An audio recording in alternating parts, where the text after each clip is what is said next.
ইসমাইল হোসেন রামিম। আমার বাসা মিরপুর, ঢাকা ১২১৬। আমার বাবা পেশায় সাংবাদিক। বাবা সাংবাদিকতা পেশায় নিয়োজিত থাকার কারণে ঢাকার বাইরে বেশিরভাগ সময় থাকেন। ২০১৪ সালের সেপ্টেম্বর মাসে ঘটনার সূত্রপাত আমার বোনের সাথে। আমার বোন স্বভাবতই একটু অলস প্রকৃতির। ইদানিং আমার বড় বোন অনেক বেশি ঘুমান। দীর্ঘ সময় ধরে ঘুমানোর কারণে মা আপুর কাছে জানতে চায় অসুস্থ বোধ করছে কিনা। আপু কোনো জবাবই দেয় না। মা মনে করলেন আপু খুব সম্ভবত অসুস্থ। আমার মা ভাবলেন যে বিশ্রামে থাকলে আপু সুস্থ হয়ে যাবেন। কিন্তু আপু দিনে দিনে শুকিয়ে যেতে শুরু করেছে। বিছানা থেকে উঠে যে দাঁড়াবে সেই শক্তিটুকুও তার শরীরে নেই। একদিন রাতের কথা, আপু রুমে ঘুমাচ্ছেন, তখন অনামিকা আপুর রুম থেকে গড় গড় শব্দ ভেসে আসছে। শব্দ পেয়ে আম্মু অনামিকা আপুর রুমে গেলেন। আপু বেডে শুয়ে আছেন আর ঘুমের মধ্যেই থরথর করে কাঁপছেন এবং কাঁপুনির সাথে সাথে একটা গড় গড় শব্দও করছেন। আম্মু আপুকে ঘুম থেকে ডাক দিলে আপু উঠে বলেন, একটা কালো বিকৃত চেহারার মহিলা, তার অবয়ব আমার পেটের ওপর বসে গলা টিপে ধরেছে। আপুর পুরো শরীর ঘামে ভেজা। আপু মাকে উদ্দেশ্য করে বলেন, তুমি না আসলে বোধহয় আমি মরে যেতাম মা। পানি নিয়ে এসে আপুকে খেতে দিলাম। আপু পানি খেলেন এবং মধ্যরাতে ঘুমিয়ে পড়লেন। আপুর পাশে আম্মু শুয়েছেন। ফজরের ঠিক আগ মুহূর্তে আপুর রুমে ঢোকার মূল দরজায় খসখস শব্দ ও শিরিষ কাগজ দিয়ে ঘষা মাটার শব্দ হচ্ছে। অর্থাৎ কে যেন দরজার ওপর থেকে নিচে, আবার নিচ থেকে ওপরে শিরিষ কাগজ দিয়ে ঘষছে। মা শব্দ পেয়ে দেখতে গেলেন। দরজা খোলা মাত্রই মাকে শূন্যের ওপরে ভাসিয়ে নিয়ে যেতে লাগলো এই অপশক্তিটা। বাসার বারান্দায় ভেসে গিয়ে মাকে মেঝেতে ফেলে দেয়। আম্মু ডিম লাইটের মৃদু আলোতে দেখলেন বারান্দার লোহার গ্রিলের ফুটো ভেদ করে অনেক বড় একটা সাপ নিচে পড়ল এবং নিচে পড়া মাত্রই সে দৌড়ে চলে গেল। মা সেন্সলেস হয়ে যান। পরদিন সকালে মা জ্ঞান ফিরতেই বলেন যে আজরাইল এসেছে আমাকে নিতে, সে নিয়ে যাবে। মামা বললেন, আপা তুমি হয়তো স্বপ্ন দেখেছ, কেউ তোমাকে নিতে আসেনি, এসে দেখো আমরা সবাই আছি। আধ ঘন্টা পরে মা বলেন, আমি গত রাত্রে কি দেখলাম এটা বলে মা রাতের ঘটনাটি বলতে শুরু করলেন। রুম থেকে অনামিকা আপুর কাঁকুনির শব্দ পেয়ে আবার সবাই রুমে যায়। রুমে গিয়ে দেখে আপুর শরীরে অনেক জ্বর। আপুর মুখ, হাত পা নীল বর্ণ ধারণ করেছে। আপুকে সোহরাওয়ার্দী মেডিকেল কলেজ ও হাসপাতালে নিয়ে যাওয়া হয়। হাসপাতালের ইমার্জেন্সি বিভাগের ডাক্তার বলেন, রোগীর অবস্থা তো খুবই খারাপ, কেবিনে ভর্তি করাতে হবে। আপুর হাসপাতালে 2 দিন চিকিৎসা চললেও শরীরের কোনো উন্নতি হয় না। আপু অনেক অসুস্থ। টেস্টের রিপোর্টেও সব পজিটিভ। ডাক্তার রোগ নিয়ে দ্বিধায় পড়ে যান। প্রকৃতপক্ষে ডাক্তাররা অবলোকন ও রোগ শনাক্ত করতে পারছেন না। পরের দিন বাবা কর্মস্থান থেকে হাসপাতালে এলেন এবং হাসপাতালে এসে ডাক্তারদের সাথে কথা বললেন। যেহেতু আপুর শরীরের কোনো উন্নতি হলো না, তাই বাবা ডিসিশন নিলেন মিরপুরে বাসায় নিয়ে যাবেন। হাসপাতাল থেকে রিলিজ করিয়ে অনামিকা আপুকে বাসায় নিয়ে আসা হয়। দিন বাসাতেই পুরোদমে বিশ্রামে থাকলেন আপু। ডাক্তারের দেওয়া ঔষধ নিয়মিত খেলেন। তৃতীয় দিন রাতের ঘটনা। ঠিক মধ্যরাতে আপুর রুমে ধস্তাধস্তির শব্দ শুরু হয়। আমার রুম আর আপুর রুম পাশাপাশি হওয়াতে আমি বুঝতে পারি বিদ্যুতের শব্দ আসছে আপুর রুম থেকে। আপুর রুমে গিয়ে দরজা আস্তে করে খুলে দেখলাম যে আপুর বুকের ওপরে হুবহু আপুর মতোই দেখতে একটা অবয়ব বসে আছে আর 2 হাত দিয়ে আপুর গলা চেপে ধরেছে। আমি প্রথমে আচমকাই একটু চমকে উঠি। আমি বুঝতে পারছিলাম না আসলে কোনটা আপু। লাইট চালাতে গেলে আপুর মতন দেখতে অবয়বটা ঝাঁপিয়ে পড়ে আমার ওপর। আমি মেঝেতে পড়ে যাই এবং তীব্র আঘাত পাই মাথায়। তারপরে উঠে দাঁড়াই। আপুর বেশধারী অবয়বটা খাটের নিচে ঢুকে পড়ে। আমি তীব্র ব্যথার মাঝেও ধীরে ধীরে উঠে লাইট জ্বালাই আর পরক্ষণে লাইট জ্বালানো মাত্রই অবয়বটি রুমের পাশে লাগোয়া বারান্দা দিয়ে ধোয়ার কুণ্ডলি পাকিয়ে নিচে নেমে মানুষের রূপ ধারণ করে। অবয়বটার চেহারা বিমর্ষ ও তার চোখ দুটো সাদা, অর্থাৎ চোখের মণি ধূসর। আমি প্রচুর ভয় পেয়ে যাই। ভয়ের চোটে আমার শির দ্বারা দিয়ে ঠান্ডা স্রোত বয়ে যায়। আমি দৌড়ে মায়ের রুমে গিয়ে মাকে জড়িয়ে ধরি, আব্বুকে ডাকি এবং বিষয়টা খুলে বলি। আম্মু আর আমি আপুর রুমে গিয়ে দেখি আপু সেন্সলেস হয়ে পড়ে আছেন। নাক দিয়ে রক্তের স্রোত বইছে। বেডশিট ভিজে একাকার। পরের দিন সকালে আপুকে নিয়ে ধানমন্ডির একটি বেসরকারি হাসপাতালে ভর্তি করা হয়। আপুর শরীরের অবস্থা গুরুতর হওয়ার কারণে আবারও কেবিনে তাকে নিয়ে যাওয়া হয়। আপুর চিকিৎসা চলতে থাকলো। 4 দিন 5 দিনেও তেমন একটা উন্নতি হলো না। রাতের ঘটনা, আপুর মেরুদণ্ডে অস্বাভাবিকভাবে আঘাত হানে। গড় গড় শব্দ হতে থাকে। ডাক্তার এসে কিছু ঘুমের মেডিসিন দেন। কিছুক্ষণ পরে আপু ঘুমিয়ে যান। হাসপাতালের এক পরিচ্ছন্নতা কর্মী সুইপার আসেন রুম পরিষ্কার করতে। তিনি বাবাকে উদ্দেশ্য করে বলেন, স্যার, আপনার রোগীর মনে হয় অন্য সমস্যা আছে। আমার বাবা একজন তান্ত্রিক। রোগীর পেছনে এভাবে খামোখা টাকা নষ্ট করে কোনো লাভ নেই। ভালো কোনো হুজুর বা তান্ত্রিক দেখান। পরিচ্ছন্নতা কর্মীর বলা কথা আমাদের মনে ধরে। পরের দিন হাসপাতাল থেকে আপুকে রিলিজ করিয়ে মিরপুরের বাসায় আমরা নিয়ে যাই। আকাশ মেঘলা, রিমঝিম ধারায় বৃষ্টি ঝরছে। তীব্র জ্যামে আসাদ গেট, ঢাকা সিগন্যালে সিএনজি থামে। মিনিট 5 হবে এক ব্যক্তি সিএনজির পাশে দাঁড়ান। ব্যক্তিটি আমার মাকে উদ্দেশ্য করে বলেন, আমার বাসা ভারতের আসামে। আমি একজন মাওলানা। আপনার মেয়ে মনে হয় খুবই অসুস্থ। তাকে রুহানি চিকিৎসা করান, আল্লাহর রহমতে সুস্থ হয়ে যাবে। সুস্থ হলে রোগীকে ইস্তেখারা করতে বলবেন। জীবনের গুরুত্বপূর্ণ কাজের আগে বিশেষ নামাজ ও দোয়া করা মানুষের কর্তব্য, ভালোর জন্যই। রোগীকে সর্বদা ইস্তেখারা করতে বলবেন। এই বলে সেই ব্যক্তিটি চলে যান। কিছুক্ষণ পরে ট্রাফিক পুলিশ সিগন্যাল খুলে দিলে সিএনজি ড্রাইভার গাড়ি চালাতে শুরু করেন।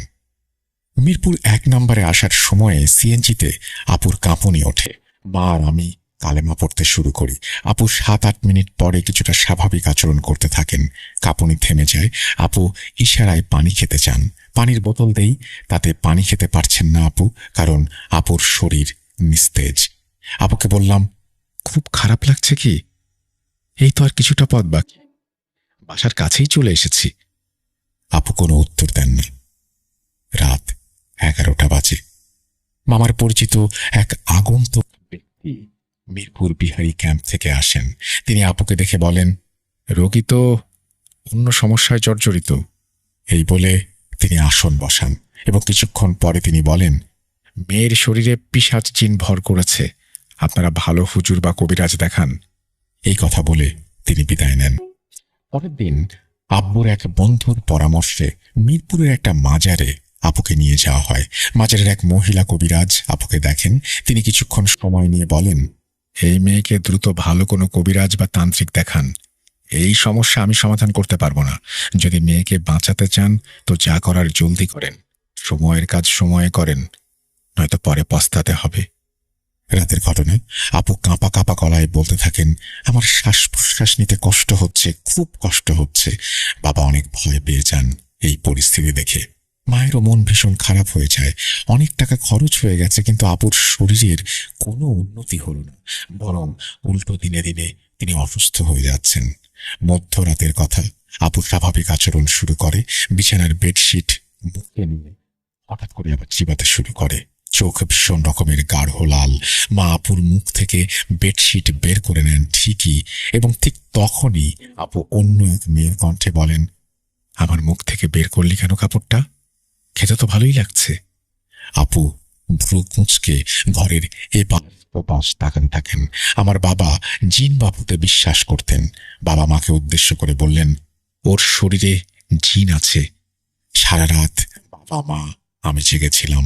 এই উদ্ভট পরিস্থিতিতে 2 চোখে ঘুম ছিল না। পরের দিনের কথা, দুপুরে স্বনামধন্য কারি আব্দুল কাইয়ুম সাহেব বাসায় আসেন। তিনি বলেন, আগামীকাল রোগীকে আমার বাসায় নিয়ে আসবেন, আমি বিস্তারিত খুলে বলবো। পানি পড়া দিলাম, এই পানি পড়া তাকে 2 বেলা খাওয়াবেন। পরের দিনের ঘটনা, কারি সাহেব কোরআন তেলাওয়াত করলেন। তারপর কিছু সময় পর বললেন, বেশ কিছুদিন আগে ঢাকার লালবাগ কামরাঙ্গী চর শ্মশান ঘাট থেকে একটা জিন তার শরীরে ভর করেছে। এই জিন যখন শরীর ছেড়ে বাইরে যেতে চায় তখন সে কিছুটা সুস্থ বোধ করে, আবার যখন শরীরে প্রবেশ করে তখন ভীষণ রকমের অসুস্থ হয়ে যায়। 2টা বোতলে প্রবাহমান স্রোতধারা নদীর পানি দেন আর কালোজিরা পড়া তেল দেন। পানি দিয়ে গোসল করিয়ে দেবেন, কালোজিরা তেল গায়ে মাখিয়ে দেবেন, আর জিনটা ছেড়ে চলে গেছে। কারি সাহেবের কথা মতো নিয়মগুলো মানার মাসখানেক পরে আপু একদম সুস্থ হয়ে যান। এই বলে ইসমাইল সাহেব তার ঘটনা শেষ করেছেন। আপনাকে অসংখ্য ধন্যবাদ ইসমাইল আমাদের এই ঘটনাটি পাঠানোর জন্য। আশা করছি ভবিষ্যতে আপনার কাছ থেকে ঘটনা পাবো। আর এতক্ষণ পর্যন্ত যারা আমাদেরকে শুনছেন তাদেরকে অসংখ্য ধন্যবাদ ধৈর্য ধরে আমাদের সাথে থাকার জন্য। আমরা চলে যাব আমাদের পরবর্তী ঘটনায়।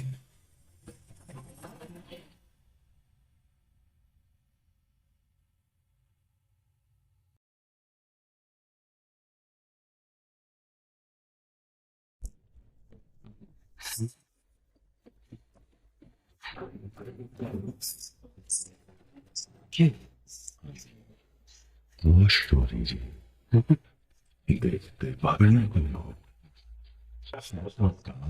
শুনছ শুনতে কি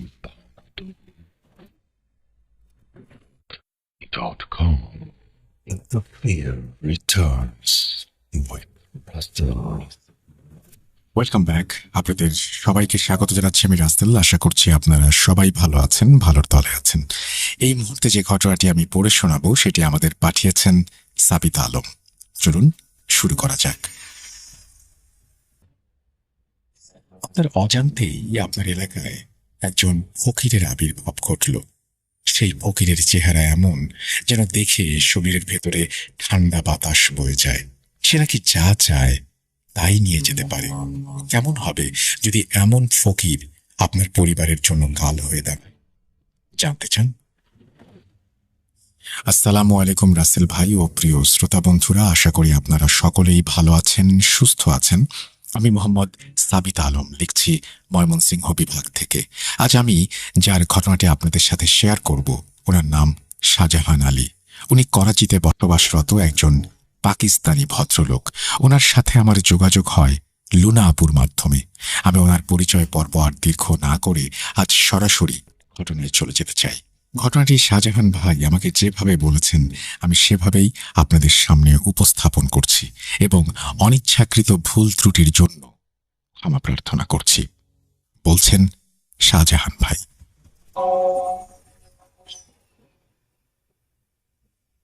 আমরা তখন করাচির শাহ ফয়সাল কলোনিতে থাকতাম।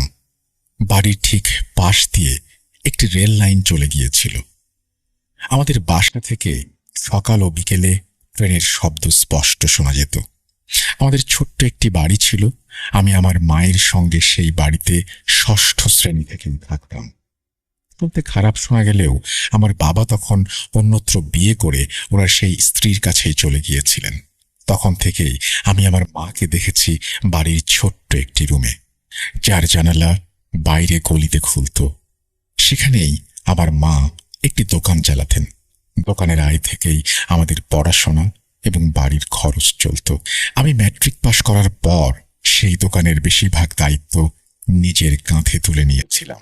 এভাবে মা ও আমার পরিশ্রমে দোকানটি এলাকার মধ্যে বেশ পরিচিত হয়ে উঠেছিল। প্রায় সব দরকারি জিনিসই আমরা দোকানে রাখতাম। আমার মা সাধারণ কোনো মায়ের মতো ছিলেন না। আমাদের ব্যবসা হয়তো ছোট আকারেরই ছিল, কিন্তু সুবিধা ছিল যে মা নিজেই এই বিজনেসের প্রাণ ছিলেন। বাইরের সব কাজকর্ম ও মানুষজনের আচরণ তিনি খুব ভালো বুঝতেন এবং খুব ভালোভাবেই কাস্টমারদের সামাল দিতে পারতেন। আমি একটু বড় হতেই আমার মা আমার বিয়ের কথা ভাবতে শুরু করলেন। ঠিক তখনই আমাদের মহল্লায় এক ফকিরের আবির্ভাব ঘটল। সে রেল লাইনের পাশ থেকে বেরিয়ে এসে বাড়ি বাড়ি ঘুরে দরজায় কড়া নাড়ত। সে কালো লম্বা জামা পরত, মাথায় পাগড়ি বাঁধত, কাঁধে বড় একটি চাদর আর থলে ঝোলানো থাকত। হাতে থাকত বিন আর গলায় বড় বড় মালা। তার গায়ের রং বেশ গাঢ় ছিল, চোখে গভীরভাবে সুরমা লাগাত। বড় বড় গোঁফগুলো তার মুখকে যেন একেবারে ঢেকে দিয়ে রাখত। তার চেহারা এমন ছিল মনে হতো তাকে কিছু না দিলে সে হয়তো অভিশাপ দেবে। সে তার সেই কঠিন মুখ নিয়ে গলিতে ঢুকে পড়ত এবং সোজা সামনের দিকে হেঁটে চলে যেত। তার চোখগুলো আমার খুবই ভয়ঙ্কর লাগত। জানি না তার চোখের মাঝে কি রহস্য লুকানো ছিল। সে সবসময় ধীর পায়ে গলিতে প্রবেশ করত এবং গভীর দৃষ্টিতে সবাইকে দেখত। দরজা খোলার পর কেউ তাকে রুটি দিত, কেউ টাকা ধরিয়ে দিত। বিকেল 5টা ছিল তার নির্দিষ্ট সময়। প্রতিদিন বিকেল 5টা বাজলেই সে ধীরে সুস্থে গলিতে প্রবেশ করত। আমাদের দোকানের কাছে আসতেই সে সবসময় আমার মায়ের চোখের দিকে তাকিয়ে হাত বাড়িয়ে দিত। কখনো সে বলতো, বলো তো রানী, আজ সাপের খেলা দেখবে? মহল্লার প্রতিটি মহিলাকেই সে রানী বলে ডাকত। আমার মা তার কথা শুনে হাসতেন আর বলতেন, এত সময় নেই যে সাপের খেলা দেখব। তখন সে বলতো, আমার কাছে সব ধরনের বিষের ওষুধ আছে, বনও আছে। মা দোকানের জানালা থেকে সরাসরি তার দিকে তাকিয়ে বা না তাকিয়ে কিছু খাবার সামনে রাখতেন, আর সে হুঁ বলে জোরে একটা চিৎকার দিয়ে সামনে চলে যেত। আমি মায়ের পাশে বসে দেখতাম আর তাকে জিজ্ঞেস করতাম, এই হুঁ কি জিনিস যার জন্য সে এত জোরে চিৎকার করে? আমি তো সবসময় ফকিরদের আল্লাহ বলতে শুনেছি। মা বলতেন, এসব জেনে আমাদের কোনো কাজ নেই, সে যা চায় আমি দিয়ে দেই, এখানেই শেষ। আমারও কোনো আপত্তি হয়নি, আর শুধু হুঁ বলাটা আমি বুঝতে পারতাম না। এভাবেই আস্তে আস্তে অনেকগুলো দিন কাটতে লাগলো। এই ফকিরের বিষয়টা স্বাভাবিক হয়ে গেল। তারপর একদিন আল্লাহর ইচ্ছায় আমার বাগদান হয়ে গেল। বিয়ের আগে আমি আমার স্ত্রীকে কখনো দেখিনি। এরপর তাকে মায়ের পাশে দেখে আমি অবাক হয়ে গেলাম। মাশাআল্লাহ, আমার স্ত্রী ছিলেন খুবই সুন্দরী। সে যাই হোক, বিয়ে হলো তখনই বুঝতে পারলাম সত্যিই আমার স্ত্রী সোহানা স্বপ্নের মতো আমার জীবনে এসেছে। আমি ওর প্রতি সম্পূর্ণভাবে মন দিলাম। সে দেখতে যেমন সুন্দর ছিল, তার চেয়েও বেশি সুন্দর ছিল তার স্বভাব। বাইরে যাওয়া আসা একদম পছন্দ করতো না, অন্যদের সাথে মিশতো না। একদিন মা কিছুটা অসুস্থ ছিলেন, আর আমি বাড়ির পানির মোটর ঠিক করার জন্য ব্যস্ত ছিলাম। দোকান তখনও খোলা হয়নি। সন্ধ্যার দিকে হঠাৎ দরজায় খুব জোরে জোরে কড়া নাড়ার আওয়াজ হলো। সোহানা আমাকে বলল, তুমি কাজ করো, দরজায় কে আমি দেখছি। দরজা খোলার সঙ্গে সঙ্গেই সোহানা কিছু দেখে পেছনে সরে এসে দ্রুত দরজা বন্ধ করে দিল। আমি জিজ্ঞেস করলাম, কে ছিল বাইরে? সে বলল, কোনো ফকির এসেছিল। আমি অবাক হয়ে বললাম, হয়তো দোকান বন্ধ দেখে দরজায় এসেছে। আমি উঠে ভেতর থেকে সেই ফকিরের কিছু একটা এনে দিতে যাচ্ছিলাম। তখন সোহানা বলল, আগে তোমার কাজ শেষ করো, ওদের তো অভ্যাস এমনই, এক দরজায় না পেলে অন্য দরজায় যাবে, সেখানে পাবে। সে তো প্রতিদিনই আসে, কাল দিলেও হবে। আমি তখন আসলে কাজের চিন্তায় হয়তো একটু আনমনাই ছিলাম। সোহানার কথা শুনে আবার কাজে লেগে পড়লাম। পরদিনও মায়ের অবস্থার উন্নতি হলো না, তাই দোকানে আমাকেই থাকতে হলো। সেদিন সকাল থেকে আকাশ ছিল কালো মেঘে ঢাকা, আর হালকা বৃষ্টি পড়ছিল। দোকানে তেমন ভিড় ছিল না। আমি সারাদিন অপেক্ষা করছিলাম, ভাবছিলাম আজ হয়তো কিছু অদ্ভুত ঘটনা ঘটবে। বৃষ্টির দিনে কি মানুষের বাড়ির জিনিসপত্রের প্রয়োজন হয় না? এমন সময় সোহানা বৃষ্টিতে ভিজে একটা থালায় কিছু খাবার নিয়ে এলো। আমি একবার বৃষ্টি, একবার সোহানাকে দেখি আর আল্লাহর কাছে কৃতজ্ঞতা জ্ঞাপন করি। ভাতের থালা তখনও আমার হাতেই ছিল। ঠিক তখনই সামনের রেল লাইন থেকে সেই ফকির বেরিয়ে এসে আমার সামনে এলেন। সে যত কাছে আসছিল ততই তার মুখে রাগের ছাপ স্পষ্ট হচ্ছিল। সেদিন তাকে একেবারে ভয়ঙ্কর দেখাচ্ছিল। বৃষ্টি তখন ঝড়ের মতো হচ্ছিল, আর সে যেন অজানা থেকে ধীরে ধীরে এগিয়ে আসছিল। তার বড় বড় সুরমা দেয়া চোখ লাল হয়ে উঠছিল।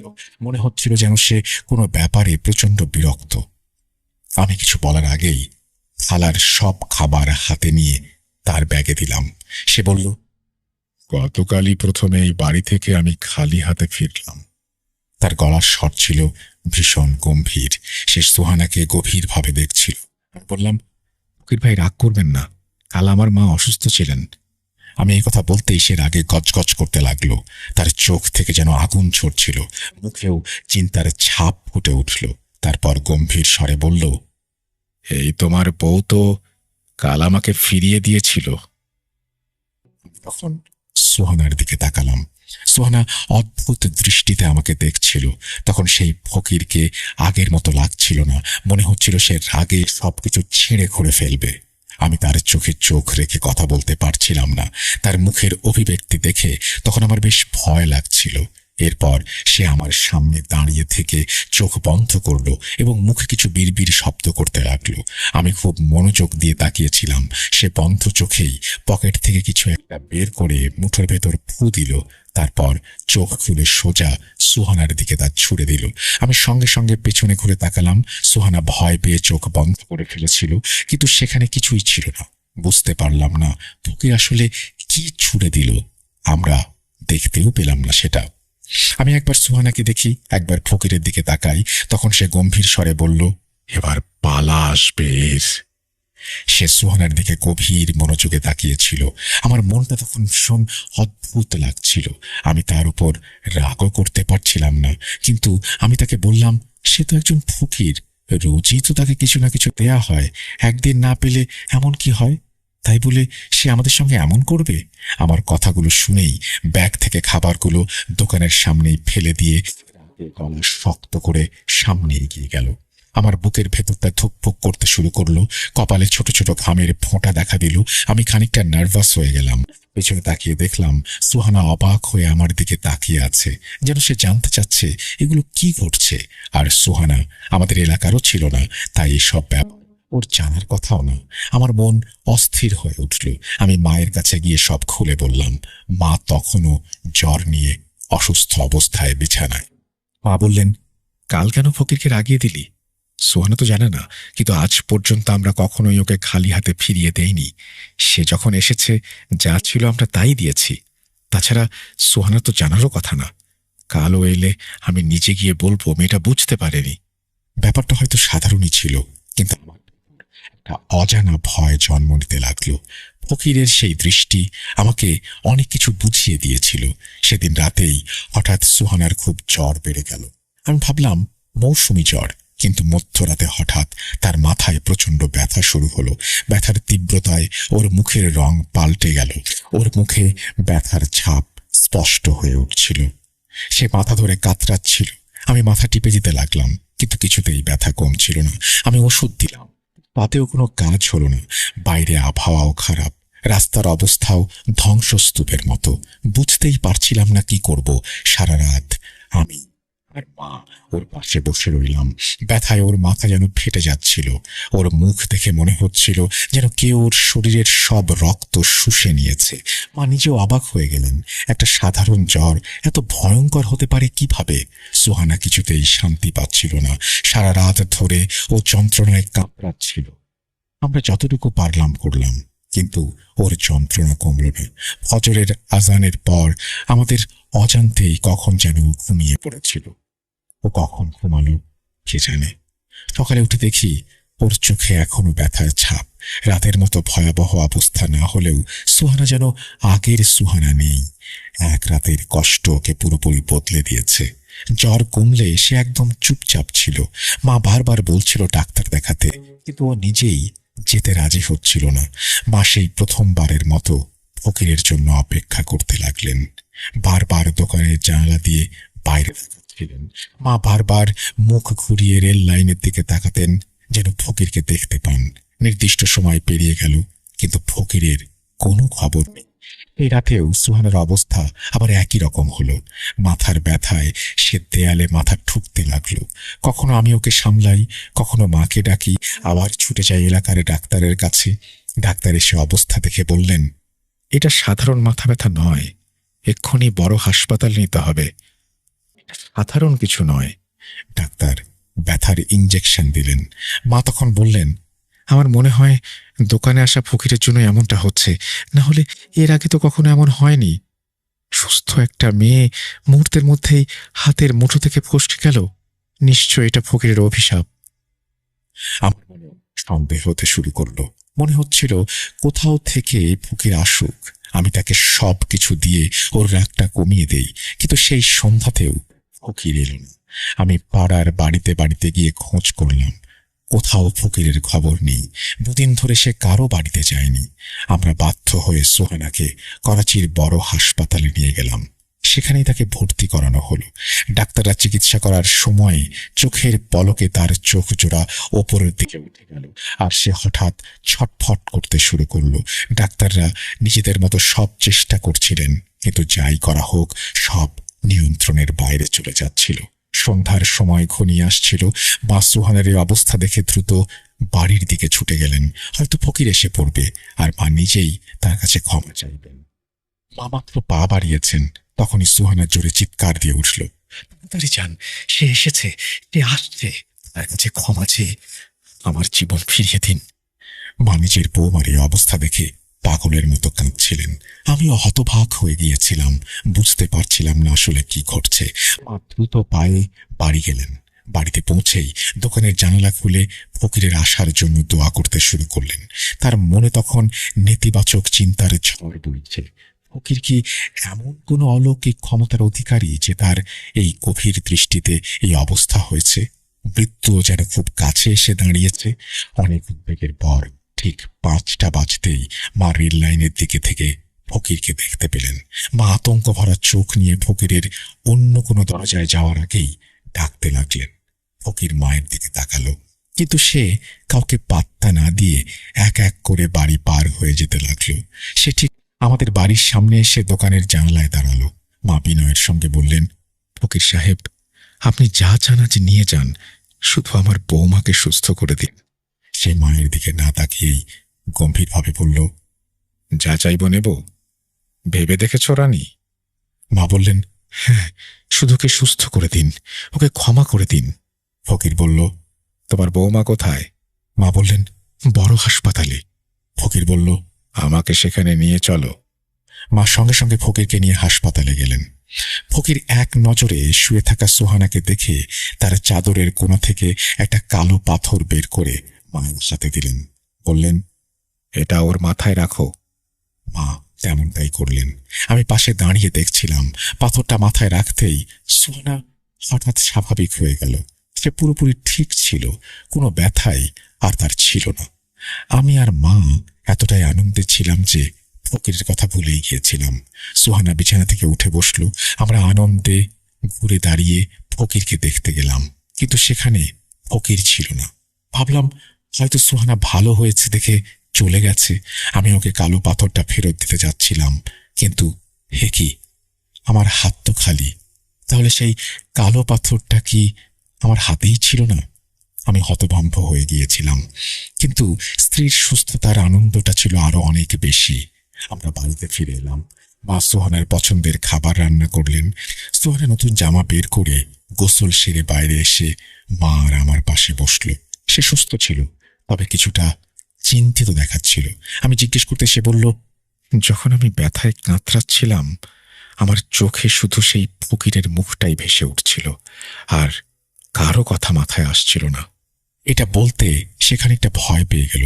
বলল, কেন এমন হলো? কেন শুধু ফকিরের কথাই আমার মনে ঘুরছিল?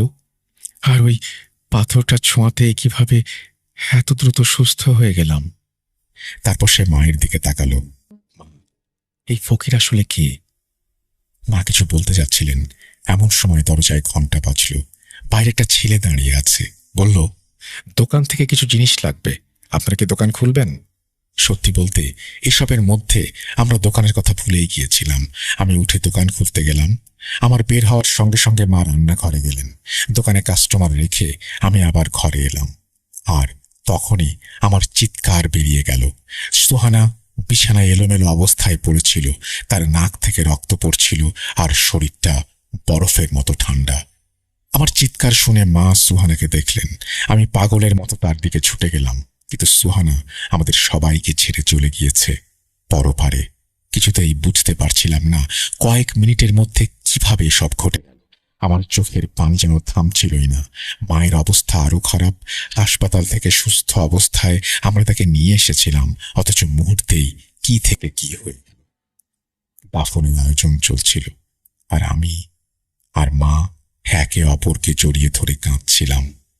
আমার চোখে এত পানি ছিল যে সামনে কি ঘটছে কিছু স্পষ্ট দেখতে পারছিলাম না। কবরস্থানে গিয়ে দাফন সম্পন্ন হলো। তখন আমার অবস্থা একেবারে পাগলের মতো। দাফনের পর আস্তে আস্তে উপস্থিত মানুষজন আমাকে সান্ত্বনা দিতে লাগলো। তারপর সবাই একে একে চলে যেতে শুরু করলো, কিন্তু আমার মন কিছুতেই মানছিল না। সবাই আমাকে ফিরে যেতে বলল। আমি উঠে কয়েক পা এগোলাম, কিন্তু আমার স্ত্রীকে আমি কিভাবে একা রেখে যাই? কবরস্থানের পাশে থাকা গাছপালার ভেতর একটা দেয়ালে হেলান দিয়ে বসে পড়লাম। সেখানে সম্পূর্ণভাবে অন্ধকার ছিল। আমি সেই বসে শুধু সুহানার কবরটা দেখছিলাম। রাত আরো গভীর হচ্ছিল, চারিদিকে চাঁদের আলো ছড়িয়ে পড়ছিল। দেয়ালে হেলান দিয়ে আমি তখনও গভীরভাবে কবরের দিকে তাকিয়ে। এমন সময় হঠাৎ আমি সুহানার কবরের কাছে কাউকে আসতে দেখলাম। এত রাতে কবরস্থানে কে আসতে পারে? চোখের জল ভালোভাবে মুছে আবার তাকালাম, যেন পরিষ্কার দেখতে পাই কে এসেছে। ভালোভাবে নজর পড়তেই দেখলাম সে একজন ফকির। আমার দৃষ্টি তার উপর আটকে গেল। সে কবরের দিকে এগিয়ে যাচ্ছিল। আজকের রাতটা আমার কাছে অনেক বেশি অদ্ভুত লাগছিল। আমি বিস্ময়ের সাথে ভাবছিলাম, এই ফকির আবার কে? এত রাতে কবরস্থানে কি করতে এসেছে? সে এগিয়ে গিয়ে অন্য কবরগুলো পেরিয়ে সুহানার কবরের সামনে এসে দাঁড়ালো। তারপর সে চারপাশে নজর ঘুরিয়ে নিতে লাগলো। আমি নিজের শ্বাসও আটকে রেখেছিলাম। দেখতে চাচ্ছিলাম যে সে শেষ পর্যন্ত কি করে। সে যখন নিশ্চিত হলো আশেপাশে কেউ নেই, তখন সে দ্রুত কবরটা খোঁড়া শুরু করলো। আমার ইচ্ছে হচ্ছিল সামনে গিয়ে তাকে আটকাই, জানতে চাই সে কি করছে, কি চাইছে। কিন্তু ঠিক তখনই মনে হলো কেউ যেন আমার পা শক্ত করে ধরে রেখেছে। আমি সেখানেই নিঃশব্দে দাঁড়িয়ে রইলাম। এরপর দেখলাম খুব দ্রুত সে আমার সুহানার লাশটা ভেজা মাটি থেকে বের করে এনে মাটির উপরে রেখে দিল, আর সঙ্গে সঙ্গে কবরের মাটি আগের মতো ঢেকে দিল। এরপর সে সুহানার পাশে বসে কিছু একটা পড়তে লাগলো। সে তার পায়ের কাছে দাঁড়িয়ে ক্রমাগত কিছু উচ্চারণ করছিল। এরপর দেখলাম সুহানার শরীরটা একটু নড়ল। সে কাফন সহ সোজা হয়ে বসল। আমি চিৎকার করতে যাচ্ছিলাম, কিন্তু নিজেকে কিভাবে সামলালাম আমি জানি না। সে আবার কিছু পড়ল এবং সুহানার মুখ থেকে কাফন সরিয়ে দিল। সুহানা উঠে দাঁড়ালো। ফকির তখন একটা কালো বড় চাদর তার শরীরে ঢেকে দিল, তাকে পেছন পেছন আসতে ইশারা করল। সুহানা চাদরে ঢাকা অবস্থায় ফকিরের পেছন পেছন হাঁটতে শুরু করল। আমি নিঃশব্দে ঠাঁই দাঁড়িয়ে দেখছিলাম। আমার ভেতর ভয়ে আতঙ্কের ঢেউ খেলছিল। তখন শুধু একটা প্রশ্নই মাথায় ঘুরছিল, এই ফকিরটা আসলে কে? সে কি কোনো জাদুকর যে জাদুর শক্তিতে সব করছে? কিন্তু যদি সে জাদুকরই হয়, তাহলে তার সাথে সোহানার কি সম্পর্ক? আর সোহানা কি আসলেই মারা গেছে? সব কি দেখছি আমি? আমি শুনেছিলাম মৃত মানুষের ওপর জাদু কাজ করে না। তাহলে চোখের সামনে যা ঘটছে সেটা কি? এই সব ভয়কে পেছনে ফেলে আমি দ্রুত ফকিরের পেছনে হাঁটতে শুরু করলাম। সে তখনও এগিয়ে যাচ্ছিল, আর এক আঙুল তুলে সুহানাকে পেছনে আসার ইঙ্গিত দিচ্ছিল। আর সুহানা যেন পোষা প্রাণীর মতো ওর পেছন পেছন হাঁটছিল। আমরা রাস্তা পেরিয়ে একটা মসজিদের কাছে এসে পৌঁছালাম। আর ঠিক তখনই এই মুহূর্তটার জন্য আমি অপেক্ষা করছিলাম। এতক্ষণ আমি চুপচাপ পা টেনে টেনে পেছন পেছন আসছিলাম, কিন্তু আমি একা আর কি করতে পারি?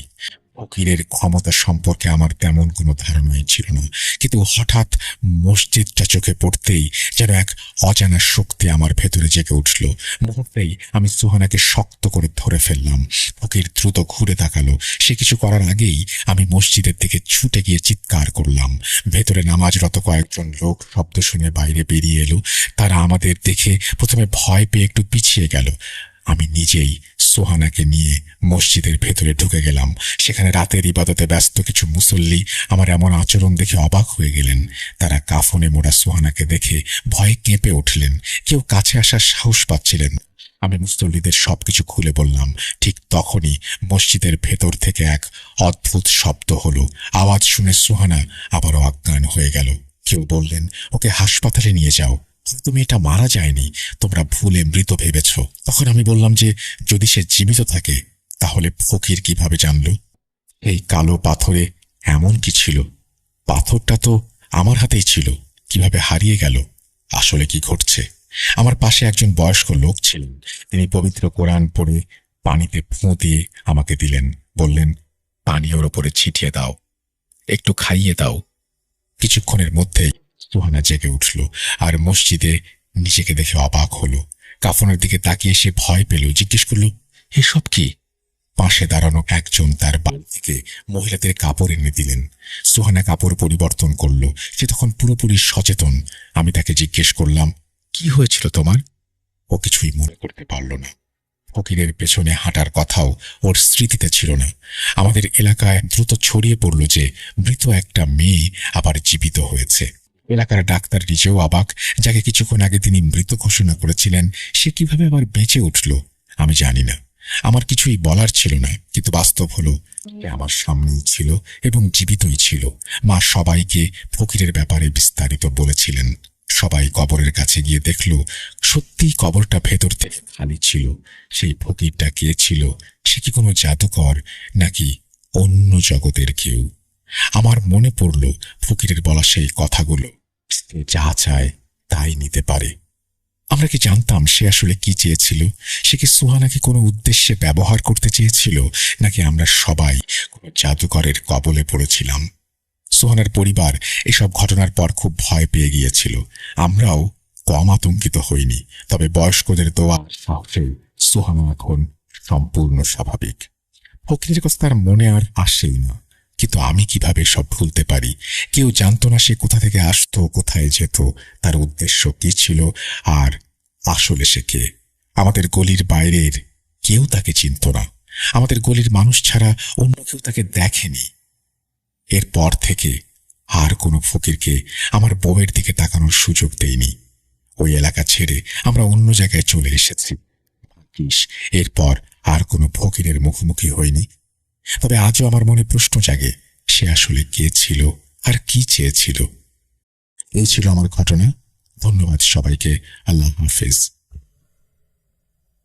ডিয়ার লিসেনার্স, আপনাদের জন্য কালেক্ট করা আমার ঘটনা আজকের মতো এখানেই শেষ। মনোযোগ দিয়ে ঘটনাটি শোনার জন্য ধন্যবাদ। ভালো লেগে থাকলে অবশ্যই জানাবেন। এই বলে সামিদ আলম তার ঘটনা শেষ করেছেন। খুবই অন্যরকম একটি ঘটনা। একটি মেয়ে মারা যায়নি, কিন্তু তাকে মৃত বানিয়ে ফেলা হয়েছিল, বা একটা মৃত মানুষের মধ্যে যে বৈশিষ্ট্য থাকে সেই বৈশিষ্ট্যগুলো তার মধ্যেও ছিল বলেই ডাক্তারও বিভ্রান্ত হয়েছিলেন এবং তাকে কবরস্থ করা হয়েছিল। এটা আমি আসলে এভাবে কখনো ভাবিনি বা এরকম হতে পারে, এটা আমার কল্পনাতেও আসেনি। যাই হোক, আপনারা যদি কেউ এরকম কোনো ঘটনা শুনে থাকেন এর আগে বা জেনে থাকেন, অবশ্যই আমাদের জানাবেন। আমরা চলে যাব আমাদের পরবর্তী ঘটনায়।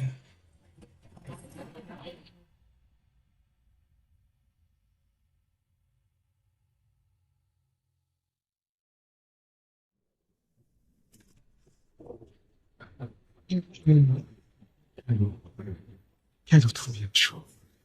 আমি শুধু তোমার সাথেই থাকতে চাই। কিভাবে সম্ভব? মৃতদের এই পৃথিবীতে থাকতে নেই। তুমি তুমি চলে যাও, চলে যাও, প্লিজ চলে যাও। সবটাই কি ইলুশন, নাকি অন্য জগতের কেউ কখনো তীর হয়ে যায়? Book.com with Priscilla. Welcome back. আপনাদের সবাইকে স্বাগত জানাচ্ছি আমি রাসেল। আশা করছি আপনারা সবাই ভালো আছেন এবং ভালোর তলে আছেন। আমিও ভালো আছি, ভালোর তলে আছি। আর সে সাথে আরো একটা ঘটনায় যেতে চাই। যেভাবে লেখা আছে আমি সেভাবেই পড়ে শোনাচ্ছি। আসসালামু আলাইকুম রাসেল ভাই, কেমন আছেন জিজ্ঞেস করলাম না, কারণ আপনি সব সময় ভালোর তলে। আমি হিমেল। কিছু ব্যক্তিগত সমস্যার কারণে এই ঘটনাটি স্টুডিওতে এসে শেয়ার করা সম্ভব নয়। তাই আপনি ঘটনাটি পড়ে শোনালে আমরা অনেক কৃতজ্ঞ থাকব। বেশি কথা না বাড়িয়ে মূল ঘটনায় যাই।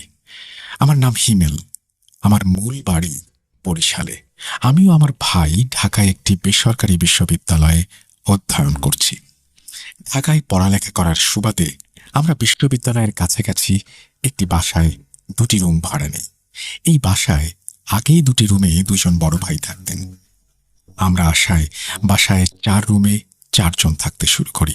প্রথমে বাসাটির একটু বর্ণনা দিই। বাসাটি দক্ষিণ দিকে মুখ করা। বাসায় 2টি বেডরুম আছে।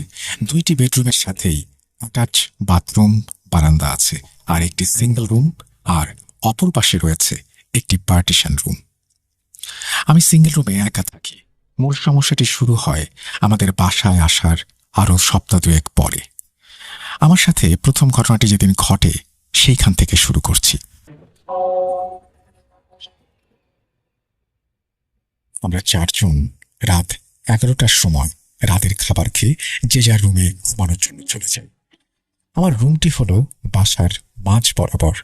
আমি আমার রুমে এসে দরজা লাগিয়ে শুয়ে পড়ি। কিছুক্ষণ মোবাইল চালানোর পরে আমি ঘুমিয়ে পড়ি। আনুমানিক তখন সময় ছিল রাত 2:30। আমি ঘুমানোর কিছুক্ষণ পরেই আমার মনে হলো কেউ আমার দরজায় টোকা দিল। আমি বলে উঠি, কে ওখানে? কে কে ওখানে? কিন্তু কেউ কোনো সাড়া দেয় না। অতঃপর আমি যেই আবার নিদ্রায় আচ্ছন্ন হলাম, তখন আমি বুঝতে পারলাম আমার দরজার সামনে কেউ হাঁটা চলা করছে। আমি যেই ঘুমিয়ে পড়লাম, আবার দরজায় টোকা দিল। এবার আমি উঠে দরজা খুললাম, কিন্তু কাউকে দেখতে পেলাম না। তখন আমি ভেবে নিলাম হয়তো 3 জনের কেউ আমার সাথে মজা করছে। তাই আমি রাগ করে আমার রুমের দরজা আটকিয়ে ঘুমিয়ে পড়লাম। কিন্তু সারা রাত এইভাবেই আমাকে বিরক্ত করছিল। পরের দিন সকালে আমি বাকি 3 জনকে ডেকে জিজ্ঞাসা করলাম এই কাজটি কে করেছে, কিন্তু কেউই স্বীকার করল না। দিন আবার রাতের খাবার খেয়ে যে যার মতো রুমে চলে যাই। আমি আমার রুমে গিয়ে মোবাইল ইউজ করতে থাকি। আনুমানিক রাত 2টার পরে আমি বুঝতে পারি আমার রুমের দরজার সামনে কেউ দাঁড়িয়ে আছে। যখনই বুঝতে পারলাম অমনি 2টি টোকা দিল। সাথে সাথে আমি বলে উঠি, কে কে ওখানে? কিন্তু কেউ কোনো কথা বলছে না, চুপ করে আছে। তো আমি অত গুরুত্ব না দিয়ে মোবাইল চালাতে মগ্ন হলাম। আবার হঠাৎ 2টো টোকা দিল। আমি যেহেতু ম্যাট্রেসে ঘুমাই, তাই এই কাজটি কে করছে তা দেখার জন্য হালকা সরে গিয়ে দরজার নিচ থেকে তাকাই। হালকা আলোতে দেখতে পাই লোমযুক্ত 2টি পা। সেই পা দুটিতে লোহার শিকল দিয়ে বাঁধা। আমি আমার চোখের ভুল ভেবে দরজা খুলে দেখতে চাইলাম। দরজা খোলার শব্দ পেয়ে মনে হলো কেউ আমার ঘরের এক পাশ থেকে অন্য পাশে দৌড় দিল। দরজা খুলে আমি কিছুই দেখতে পেলাম না। তাই আমি প্রত্যেকের রুমে গিয়ে তাদেরকে জাগিয়ে তুলি। তারপর তাদের পা লক্ষ্য করতে থাকি, কিন্তু তাদের কারো পাই অমন না। কি হয়েছে সবাই জিজ্ঞেস করলে আমি ব্যাপারটা এড়িয়ে যাই। পরের দিন আমি প্রতিদিনের মতো ঘুম থেকে উঠে ফ্রেশ হয়ে চলে যাই আমার ইউনিভার্সিটিতে। ইউনিভার্সিটি থেকে আসতে আসতে দুপুর গড়িয়ে বিকেল হয়ে যায়। সেদিন বাসায় কেউ ছিল না। আমি দুপুরের খাবার খেয়ে চলে যাই গোসল করতে। আমার রুমে যেহেতু বাথরুম ছিল না, তাই আমি আমার রুমের বাথরুমে ব্যবহার করি। যখন আমি গোসলের জন্য গেলাম তখন ইলেকট্রিসিটি ছিল না, তাই বাথরুম হালকা অন্ধকার ছিল। ভেন্টিলেটর দিয়ে যতটুকু আলো আসার কথা ঠিক ততটুকুই আসছিল। পানির কল ছাড়ার পরেই দেখতে পাই বাথরুমের বাম পাশের দেয়ালের টাইলসের ওপরে একটি অদ্ভুত অবয়ব। সেই দেয়ালে আমার ছায়াও দেখা যাচ্ছিল, কিন্তু অন্যটি কার? সেই ছায়ায় আমি দেখতে পাই 2টি ছোট পা, কিন্তু পায়ের পাতা দুটো বড়, পায়ে শিকল বাঁধা। হাত দুটি তুলনামূলক খুবই বড় এবং নখ আছে। মুখ আছে, কিন্তু কোনো চোখ নেই। আমার সামনে যেহেতু কিছু ছিল না, তাই ছায়া বরাবর হাত দিতেই অনুভব করলাম লোমযুক্ত কোনো মানুষকে আমি স্পর্শ করছি। আমি আল্লাহর নাম নিয়ে আল্লাহর নাম নিতে থাকলাম। এত ভয় আমার আগে কখনোই লাগেনি। আমি বাসা থেকে বের হয়ে বাসার সামনে চলে আসলাম। কিছুক্ষণ পর সবাই চলে আসলো। আমি আমার ভাই এবং 2 রুমমেটকে এই বিষয়টি জানালাম। সবাই আমার ঘটনাটি জানার পরে অতটা গুরুত্ব দিল না, বলল সেটা হয়তো মনের ভুল। কাউকেই বিশ্বাস করাতে পারলাম না। এমনকি আমার ভাইও আমাকে বিশ্বাস করল না। আমার নিজেকে খুব অসহায় মনে হচ্ছিল। দুপুরে আমি যেহেতু ভয় পেয়েছিলাম, তাই সেদিন রাতে আমার রুমের দরজা খোলা রেখে শুয়ে পড়লাম ঘুমানোর জন্য। এরপরই আমার জীবনের সব থেকে ভয়ঙ্কর ঘটনাটি ঘটে। মধ্যরাতে জানি না সেদিন কিসের জন্য আমার ঘুমটা ভেঙে গেল। ঘুমের ভেতরে ডান দিক থেকে বাম দিকে চোখ ঘোরাতেই আমি দেখলাম দরজা বরাবর সেই অদ্ভুত অবয়ব। খুবই বাজে চেহারা তার। মুখ দেখে বুঝলাম প্রচুর ক্ষত। চোখ দুটো নেই। সারা শরীরে লোহার পেরেক মারা। শরীরে ও পিঠে পায়ে প্রচুর লোম। কুকুরের মতো বসে আমার দিকে একটি ভয়ঙ্কর দৃষ্টি দিয়ে আছে। কি করলি এটা? কেন করলি? এটা বলেই আমার দিকে এগিয়ে আসছিল। আমি জোরে একটা চিৎকার দিয়ে অজ্ঞান হয়ে যাই। সকালে যখন আমার জ্ঞান ফেরে, তখন আমি চারিদিক থেকে আজানের ধ্বনি শুনি। পাশে তাকিয়ে দেখি আমার ভাই ও বাসার অন্য 2 বড় ভাই আমার মুখে পানির ছিটা দিচ্ছে এরপরে আমার ভাইয়ের কাছে কি হয়েছে জানতে চাইলে তিনি আমাকে বলেন, কাল রাতে হঠাৎ ঘুম ভেঙে যাওয়াতে বারান্দায় দাঁড়িয়ে তিনি সিগারেট খাচ্ছিলেন। সিগারেট খেয়ে আমি বাথরুমে যাই। বাথরুমে ঢুকে হঠাৎ মনে হলো আমার শরীরটা অনেক ভারী হয়ে গিয়েছে। চোখে ঘুম থাকায় আমি ব্যাপারটাকে সাধারণভাবেই নিলাম। একটা কথা, তোর মনে আছে কিছুদিন আগে আমার বাথরুমের আয়নাটি একটি জায়গা দিয়ে ফেটে যায়? সেই ফাটলে আমার হাত লেগে আঙুল কেটে রক্ত বের হয়েছিল। যেহেতু ফজরের আজান আর কিছুক্ষণের মধ্যেই দিয়ে দেবে, আমার চোখে অনেক ঘুম থাকায় আমি মুখে একটু পানি দেওয়ার জন্য বেসিনের সামনে যাই। মুখে পানি দিয়ে আয়নার দিকে তাকাতেই দেখি আমার ঠিক পেছনে আমার মতো হুবহু একজন দাঁড়িয়ে আছে। আমি আয়নার মধ্যে দেখতে পেলাম আমার পেছনে যে দাঁড়িয়ে আছে তার চোখে মুখে ভয়ঙ্কর হিংস্রতার ছাপ। তার মুখ থেকে অনবরত লালা ঝরছে এবং নাক দিয়ে রক্ত গড়িয়ে পড়ছে। তার চোখ দুটি একদম অন্ধকার, মনে হচ্ছে যেন চোখের কোটরে কোনো চোখ নেই। ভয়ে আমার পুরো শরীর ঘামতে থাকে, কিন্তু আমার মুখ দিয়ে কোনো শব্দ বের হচ্ছিল না। হঠাৎ আমার মতো দেখতে সেই অবয়বটি বিশ্রী একটা হাসি দিয়ে ওঠে। আমি সহ্য করতে না পেরে ভয়ে চোখ বন্ধ করে ফেলি আর মনে মনে আয়াতুল কুরসি পড়ার চেষ্টা করি, কিন্তু প্রচণ্ড ভয়ে আমি সবকিছু গুলিয়ে ফেলছিলাম। বারবার চেষ্টা করেও একটুও নড়তে পারছিলাম না। আমার কাঁধের ওপরে একটা গরম নিঃশ্বাস পড়তে থাকে। এইবার আর কোনো সন্দেহ থাকলো না যে আমি যেইটি আয়নায় দেখেছি সেই অবয়বটি একদম আমার পেছনেই দাঁড়িয়ে আছে। আমি শুধু ভয়ে চোখ বন্ধ করে আল্লাহ আল্লাহ করছিলাম। ঠিক সেই মুহূর্তে আজানের ধ্বনি ভেসে আসলো এবং কোণের কাছে পেছন থেকে সেই অবয়বটি ফিস ফিস করে কিছু একটা বলে চলে গেল। ঠিক তখনই তোর চিৎকার শুনে আমি স্বাভাবিক হই আর বাথরুম থেকে বেরিয়ে সবাইকে ডেকে এনে তোর রুমে নিয়ে যাই। তুই তখন অজ্ঞান হয়ে আছিস। এরপরে আমরা আমাদের বাসায় এই ঘটনা জানালে আমাদের অতি দ্রুত বাড়িতে চলে যাওয়ার জন্য বলা হয়। আমরা ওই দিন সকালেই সবকিছু গুছিয়ে বাড়ির উদ্দেশ্যে রওনা হই। বাড়িতে যাওয়ার সময় আমাদের দুজনেরই জ্বর ছিল। পরে আমাদের এলাকার মসজিদের ইমামকে আমাদের দেখানো হয় এবং তিনি পানি পড়া দেন এবং দুজনকে তাবিজ দেন। কিছুক্ষণের মধ্যেই আমরা আল্লাহর ইচ্ছায় সম্পূর্ণ সুস্থ হয়ে যাই এবং বর্তমানে আমরা ভালো আছি। এই ঘটনা কেন আমাদের সাথে ঘটল সেই উত্তর এখনো জানতে পারিনি। কেউ এ ব্যাপারে কিছু জানলে অবশ্যই আমাদের জানাবেন। ওই বাসা ছেড়ে দিয়ে এখন আমরা নতুন বাসায় উঠেছি। এখন আর কোনো সমস্যা হচ্ছে না। ধন্যবাদ রাসেল ভাই। এই তথ্যগুলো দয়া করে শেয়ার করবেন না, এই বলে তিনি তার ঠিকানা এখানে প্রকাশ করেছেন। আমি সেটি বলছি না। আপনাকে অসংখ্য ধন্যবাদ আমাদের সাথে আপনার এই ঘটনাটি শেয়ার করার জন্য। আমরা চলে যাব আমাদের পরবর্তী ঘটনায়।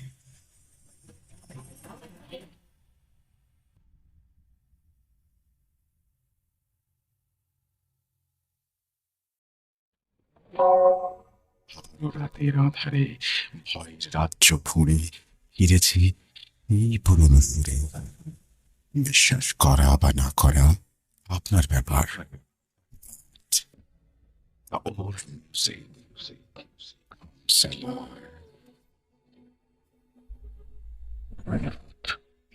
.com.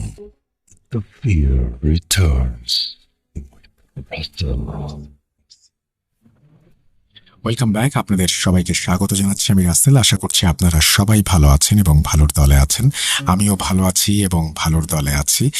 আর বড় একটা ঘটনার পরে আমরা এখন চলে যাব একটা অডিও ক্লিপে। আশা করছি এই অডিও ক্লিপটিও আপনারা শুনবেন। যদি ভালো লাগে অবশ্যই আমাদের জানাবেন।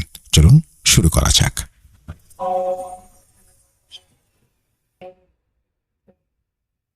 আসসালামু আলাইকুম রাসেল ভাই, আশা করি আপনারা সবাই ভালো আছেন। আমি ভূত.com এর একজন ছোটখাটো ফ্যান বলতে পারেন। আমি আপনার বুথ এফএম শুনি সেই 2012 সাল থেকে। তো মাঝখান দিয়ে কিছুদিন শোনা হয় নাই, তারপর আবার যখন আপনি ভূত.com শুরু করেন তখন থেকে আবার নিয়মিত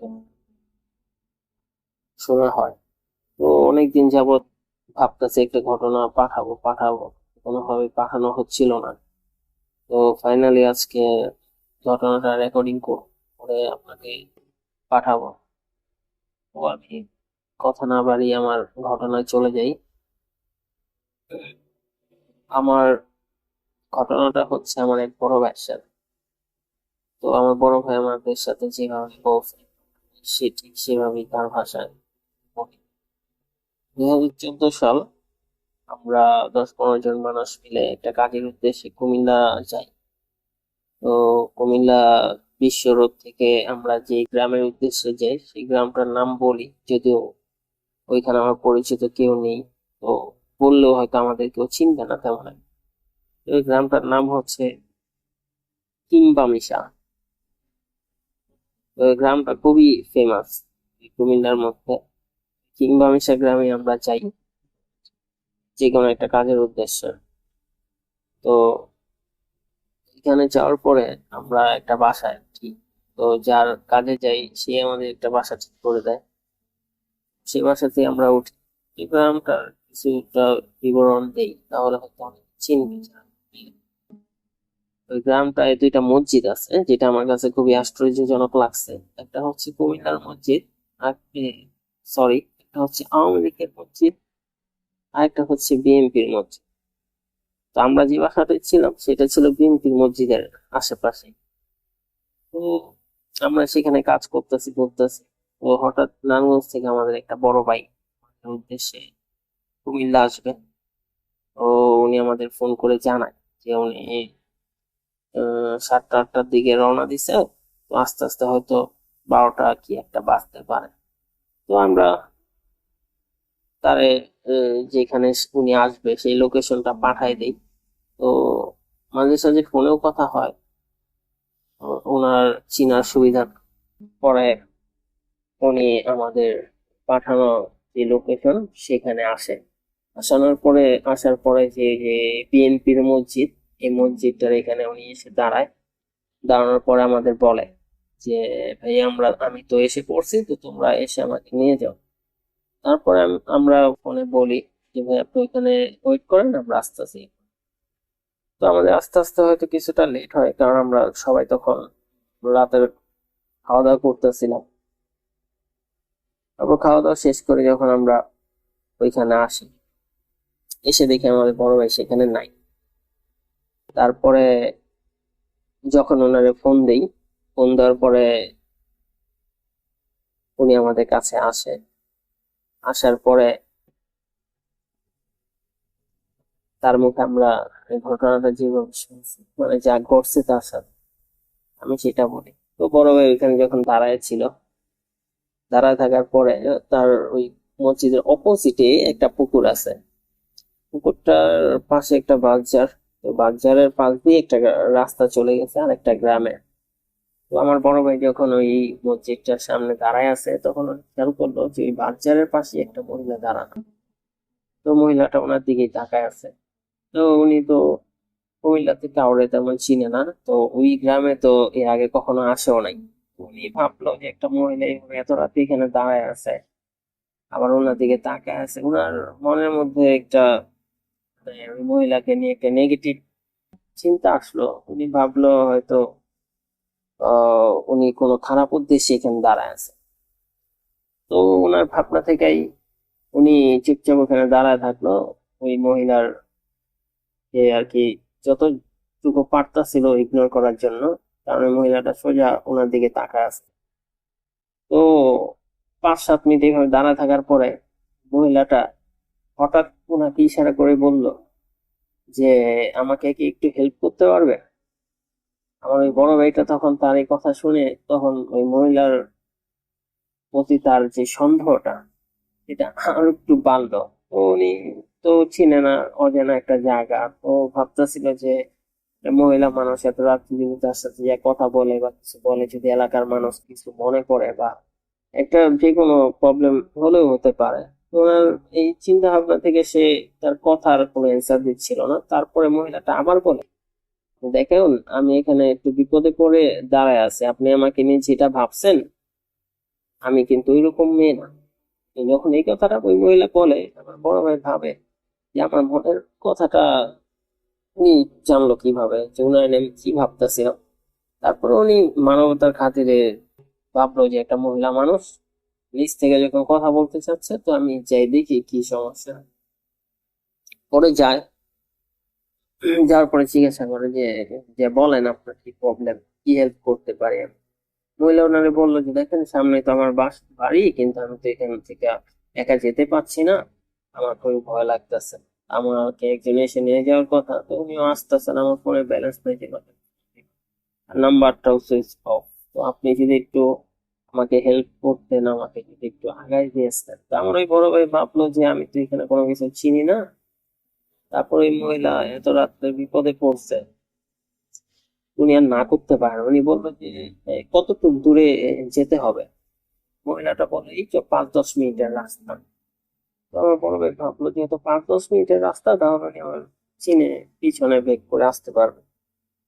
তো যে ভাবা সেই কাজ, এই মহিলাকে বলে আচ্ছা ঠিক আছে, আপনি আগে আগে জানান, তো পিছনে আসে। তো রাস্তা দিয়ে যাচ্ছে যাচ্ছে, রাস্তার আশেপাশে তেমন একটা লাইট ওয়েট নাই, গ্রাম অঞ্চলের রাস্তা। দিনের বেলা ওই রাস্তার যেই পরিবেশটা সেটা একটু বলি, যে আমরা দিনের বেলা ওই দিকটায় হাঁটতে বের হইতাম। তো এই জায়গাটা খুবই সুন্দর, কারণ দোনো পাশে হচ্ছে বিল, ক্ষেত। তো রাস্তার দুপাশে আপনার সারি সারি গাছ, এখানে তাল গাছ, খেজুর গাছ, আম গাছ, কাঁঠাল গাছ, বিভিন্ন ফলের গাছ লাগানো। তো দিনের বেলা যতটা সুন্দর এই জিনিসটা, রাতের বেলা ঠিক ততটাই ভয়ানক লাগে। তারপরে বড় ভাই হাঁটতেছে হাঁটতেছে, এই মহিলাটা ওনার সামনে। তো হাঁটতে হাঁটতে হাঁটতে হাঁটতে 10 বা 15 মিনিটের মতো একটা রাস্তা ওনারা অতিক্রম করলো। করার পরে মহিলা বাম পাশে হঠাৎ একটা বাসার মধ্যে গেট দিয়ে ঢুকলো। ঢুকার আগে আমার বড় ভাইয়ের যে পিছনে, তার দিকে একবার ঘাড় ঘুরে তাকাইছে, সেই পর্যন্ত সবই স্বাভাবিক ছিল। তো তাকানোর পরে উনি বাসার মধ্যে ঢুকে যায়। তো গ্রাম অঞ্চলের বাসা গুলা বেশিরভাগ ক্ষেত্রে যেরকম হয় যে অনেক বড় বড় উঠান থাকে, আর একটা পাশে হয়তো বাসা থাকে, রুম থাকে, আরেক পাশটা টোটালি খালি থাকে, উঠান, বড় বড় উঠান। তো ওই বাসাটাও সেম এরকমই ছিল। তো আমার বড় ভাই ভাবলো যে এত রাত পর্যন্ত যেহেতু ওনাকে এতটুকু আগায় দিতে পারছি, তো আমি আরেকটু ভালোভাবে খেয়াল করে দেখি যে উনি অ্যাকচুয়ালি রুমে ঢুকছে। তো যেই কথা সেই কাজ, আমার বড় ভাই আস্তে আস্তে ওই বাসার মধ্যে এখানে আসে, গেট দিয়ে যখন মাথা ঢুকায় দেখার চেষ্টা করে, তো দেখার পরে উনি দেখতে পায় যে সামনে 3টা রুম স্পষ্ট দেখা যাচ্ছে। হ্যাঁ, আবার ওইখানে ওইখানে একটা লাইট ছিল বাসার মধ্যে, মাঝখানে একটা ছোট বালক ধরানো ছিল। তো এই জন্য স্পষ্ট বোঝা যাচ্ছে যে এই রুম গুলো তালা মারা। তো আমার বড় ভাই ভাবলো যে যদি তালা মারা থাকে তাহলে উনি মাত্রই তো আসলো, আসার পরে তালা খুলবে, রুমে যাবে, তারপর হয়তো রুমের লাইট অফ অন করবে, ওই আলো তো বাহিরে আসার কথা, যেটা স্বাভাবিক হয়। আর একটা মানুষ তো সাথে সাথে রুমে ঢোকার পরেই এই রুম দরজা লাগিয়ে দেয় না, বা লাইট অফ করে দেয় না। তো ওনার থিঙ্কিং হচ্ছে এরকম যে উনি যদি রুমে যায়, রুমে যাবে, লাইট ধরাবে, সে আলোটা বাইরে আসবে, উনি আর কি ওনার মতো করে ভাবতেছে যে আমি তো বুঝতে পারবো যে একটা মানুষ রুমে ঢুকছে কিনা। তো ওনার ভাবনা এটা আসলো যে যদি রুমে ঢুকতো তাহলে আমি দেখতাম, যেহেতু রুমে ঢুকে নেই তার মানে মহিলা আশেপাশে আছে। তো উনি আটটু বাসার মধ্যে ঢুকলো। ঢুকার পরে ভালোভাবে খেয়াল করলো যে অনেক বিশাল একটা উঠান, ওনার চোখ যতদূর পর্যন্ত যায় কোনো কিচ্ছু নাই, স্পষ্ট দেখা যাচ্ছে তার সোজা স্টেপ একটা বাগজার, রাত্রেবেলা হয়তো ওরকমই মনে হইতেছে যে জঙ্গল টাইপের আর কি। তো আরেকটা পাশ হচ্ছে খালি, তো সোজা একটা বিলের মতো আছে। তো উনি বিলের দিকে যখন মুখ করে তাকায়, তাকানোর পরে খেয়াল করলো যে বিলের একটু দূরে 100 মিটার বা 200 মিটারের মতো এরকম একটা ডিস্টেন্সে, যে ঠিক ওই মহিলাটার মতো একজন দাঁড়ায় আছে, যে সেম ওই সাদা কাপড়। কয়েকটা কথা বলি রাসেল ভাই, যে ওই মহিলাটা সাদা কাপড় পরা ছিল, কিন্তু কাপড়ের মধ্যে কিছুটা ডিজাইন করা ছিল। ডিজাইনটা আমার বড় ভাই দেখছে এই জন্যই যে আপনার উনি ওনার পিছনে যখন মোবাইলের ফ্ল্যাশ মার্ক মেরে মেরে যাচ্ছিল, তখন আর কি কিছুটা বুঝতে পারছে যে এটা ঠিক ওইরকম সাদা কাপড় না, আমরা যেরকম দেখি কাপড়ের মতো, ঠিক ওরকম না, সাদার মধ্যে ডিজাইন ছিল আর কি। তো উনি বুঝতে পারে যে এই বিলের ওইখানে এত দূরে দুই মহিলাটাই দাঁড়ায় আছে। তো এতক্ষণ পর্যন্ত সবকিছু স্বাভাবিক ছিল ওনার কাছে। তারপর যখন উনি দেখলো যে 1 মিনিটের ব্যবধানে একটা মানুষ এত দূর অব্দি কিভাবে চলে যায়, আবার ওনার দিকে তাকায় আছে, উনি এই জিনিসটা যখন ভালোভাবে খেয়াল করলো তখনই তার মাথায় ভয়টা ঢুকলো। আর উনি ভাবলো যে আমি হয়তো ভুল কোনো কিছু এইখানে এসে বস। তো ওনার মধ্যে তখন ভয়টা কাজ করলো, কাজ করার পরে উনি সাথে সাথে আমাদের ফোন দেয়। ওরা আমরা তো যতটুকু পারি রাস্তার আগে আসার পরে আমরা ওনারে বলি যে ভাই আপনি তো এমনিতে জায়গা চিনেন না, তারপরে আপনি আবার এই দিকে আসলেন কিভাবে, মানে ওইদিকে তো আপনার যাওয়ার কথা না এত রাত্রেবেলা। তারপর উনি আমাদের বলতেছে যে আচ্ছা আগে বাসায় চলো, পরে আমাদের বলতেছে ঘটনা কি হয়েছে। তারপর আমরা ওনারে দেখলাম যে উনি মানে দৌড়ায় দৌড়ে আসছে, তো ঘেমে ঘুমে একাকার একটা আতঙ্ক কাজ করতেছে ওনার মধ্যে, মানে শরীর হাত পা হয়তো কাঁপতেছে এরকম। পরে আমরা ওরে নিয়ে বাসায় যাই। বাসায় যাওয়ার পরে উনি ফ্রেশ ট্রেশ হওয়ার পরে খাওয়া দাওয়া করে। খাওয়া দাওয়া করার পরে যখন ওনার জিজ্ঞাসা করি যে ভাই আপনি এত রাত্রেবেলা ওই দিকে কেন গেলেন, আপনার তো এখানে চেনার কোনো কথা না, ওই দিকটা অন্তত না। পরে উনি আমাদেরকে পুরো ঘটনাটা বললো। তো ঘটনাটা আমাদের বলার পরে যখন আমরা সবাই সবার উদ্দেশ্যে ঘুমানোর জন্য বলি, তো আমরা সবাই ঘুমিয়ে পড়ি। তো তখন কয়টা বাজবো, রাতে 3টা বা 4টা হবে। উনি মাত্রই ঘুমাইছে, যেহেতু অনেক রাত করে আসছে। তো খাওয়া দাওয়া করতে করতেই রাতে 2টার মতো বেজে গেছে। তারপর হয়তো 1 ঘন্টা ঘুমাইছে, এর মধ্যে উনি চিৎকার দিয়ে ওঠে। তো ওনার চিৎকারে তো আমাদের সবাই ঘুম ভেঙে যায়। তো আমরা লাইট লাইট ধরানোর পরে তারা জিজ্ঞাসা করি ভাই কি হয়েছে, চিৎকার দিলেন কেন? তখন উনি বলতেছে যে ভাইয়া আমি তো তোমাদের যে ঘটনাটা বললাম মহিলাটাকে নিয়ে, সেই মহিলা তো আমার স্বপ্ন আসছে। আমরা তো কৌতূহলবশত তারা জিজ্ঞেস ভাই কি স্বপ্ন দেখলেন? তো উনি আমাদের বললো যে আমি যে মহিলাটাকে আগায় দিছি তার চেহারা তো স্পষ্ট আমার মনে আছে, কারণ তার আমি দেখছি সামনাসামনি। তারপর সে আমার স্বপ্নে আসলো, এসে আমাকে বলতেছে যে আমার বাসা পর্যন্ত আগায় দিছেন, এর জন্য আপনাকে ধন্যবাদ। আমি আরেকটু খুশি হইতাম যদি আপনি আমার সাথে আরেকটু আমার কাছাকাছি এসে আমার সাথে দেখা করে যেতেন, তাহলে আপনার জন্য আমার কাছে একটা ছোট গিফট ছিল, আমি সেই গিফট আপনাকে উপহার হিসেবে দিতাম। এটা বলে নাকি তার স্বপ্নের মহিলা একটা হাসি দেয়, রহস্যজনক হাসি দেয়। আর সেই হাসিটার মধ্যে নাকি একটা অন্যরকম ভয় ছিল, যেটা উনি বলে। এটা দেখে উনি অনেক ভয় পায়। তো ভয় পেয়ে আর কি চিৎকার দিয়ে ওঠে। তো এই ছিল রাসেল ভাই ওনার ঘটনা, যেটা উনি শেয়ার করছে আমাদের সাথে। তো যদি ভালো লাগে অবশ্যই ঘটনাটা শেয়ার করবেন লিসেনারদের সাথে। আর যদি এই ঘটনাটা সিলেক্টেড হয়, তো আমার কাছে আরো অনেকগুলা ঘটনা আছে, ওই ঘটনাগুলাও আমি নেক্সট টাইম পাঠানোর চেষ্টা করব। তো সবাই ভালো থাকবেন। আসসালামু আলাইকুম। আমি স্বামী মুহসিন আহমদ।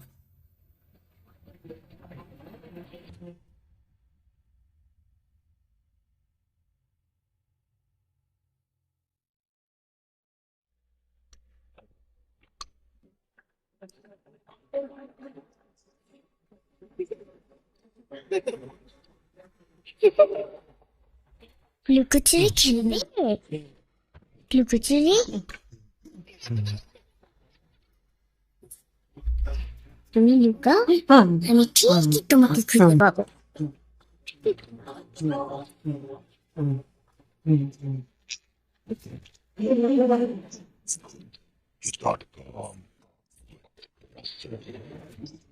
আরও একবার আপনাদের সবাইকে স্বাগত জানাচ্ছি আমি রাসেল। আশা করছি আপনারা সবাই ভালো আছেন এবং ভালোর দলে আছেন। আমিও ভালো আছি এবং ভালোর দলে আছি।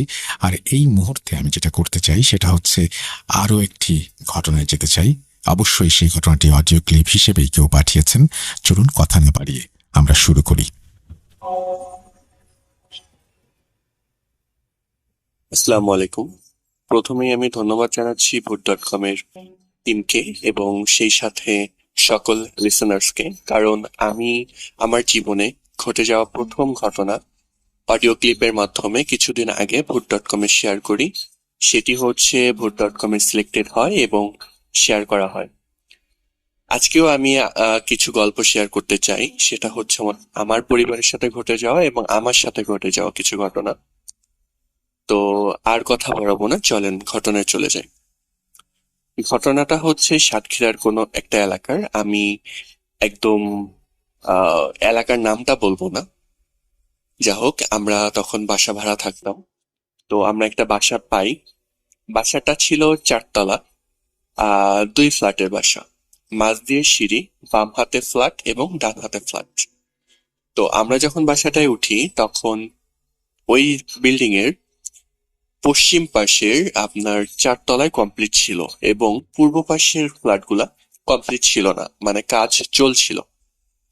তো আমরা 4 তলাতে উঠি এবং বাড়িওয়ালার সাথে আমাদের একটা কমিটমেন্ট হয় যে যখন পূর্ব পাশের বিল্ডিং কমপ্লিট হয়ে যাবে তখন আমরা ওই পূর্ব পাশে 2 তলাতে নেমে আসবো, 4 তলা থেকে 2 তলাতে শিফট করব।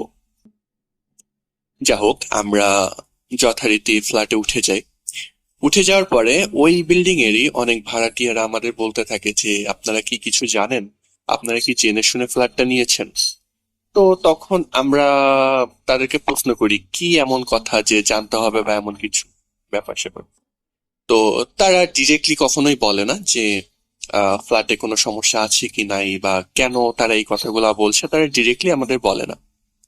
যা হোক, তাদের কথায় আমরা তেমন পাত্তা দেই না। তবে আমার আম্মু এটা নিয়ে একটু চিন্তা করে যে কি এমন কথা বলতে চায় যে তারা ডিরেক্টলি বলছে না, ইনডিরেক্টলি বলছে। যাই হোক, আমরা ফ্ল্যাটে থাকি। তো ঘটনা শুরু হয় এক সপ্তাহ পর থেকে। 1 সপ্তাহ পর প্রথম সমস্যাটা শুরু হয় আমার আম্মুর সাথে।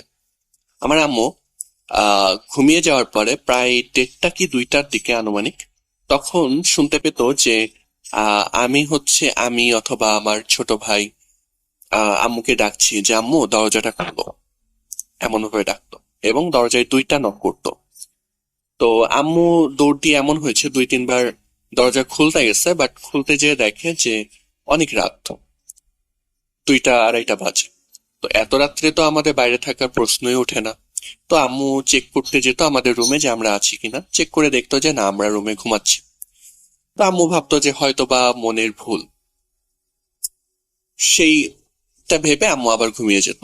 তো একদিন রাতে আম্মুর ভুলটা ভাঙে যে ঠিক এমন 2টা কি 2:30 বাজে।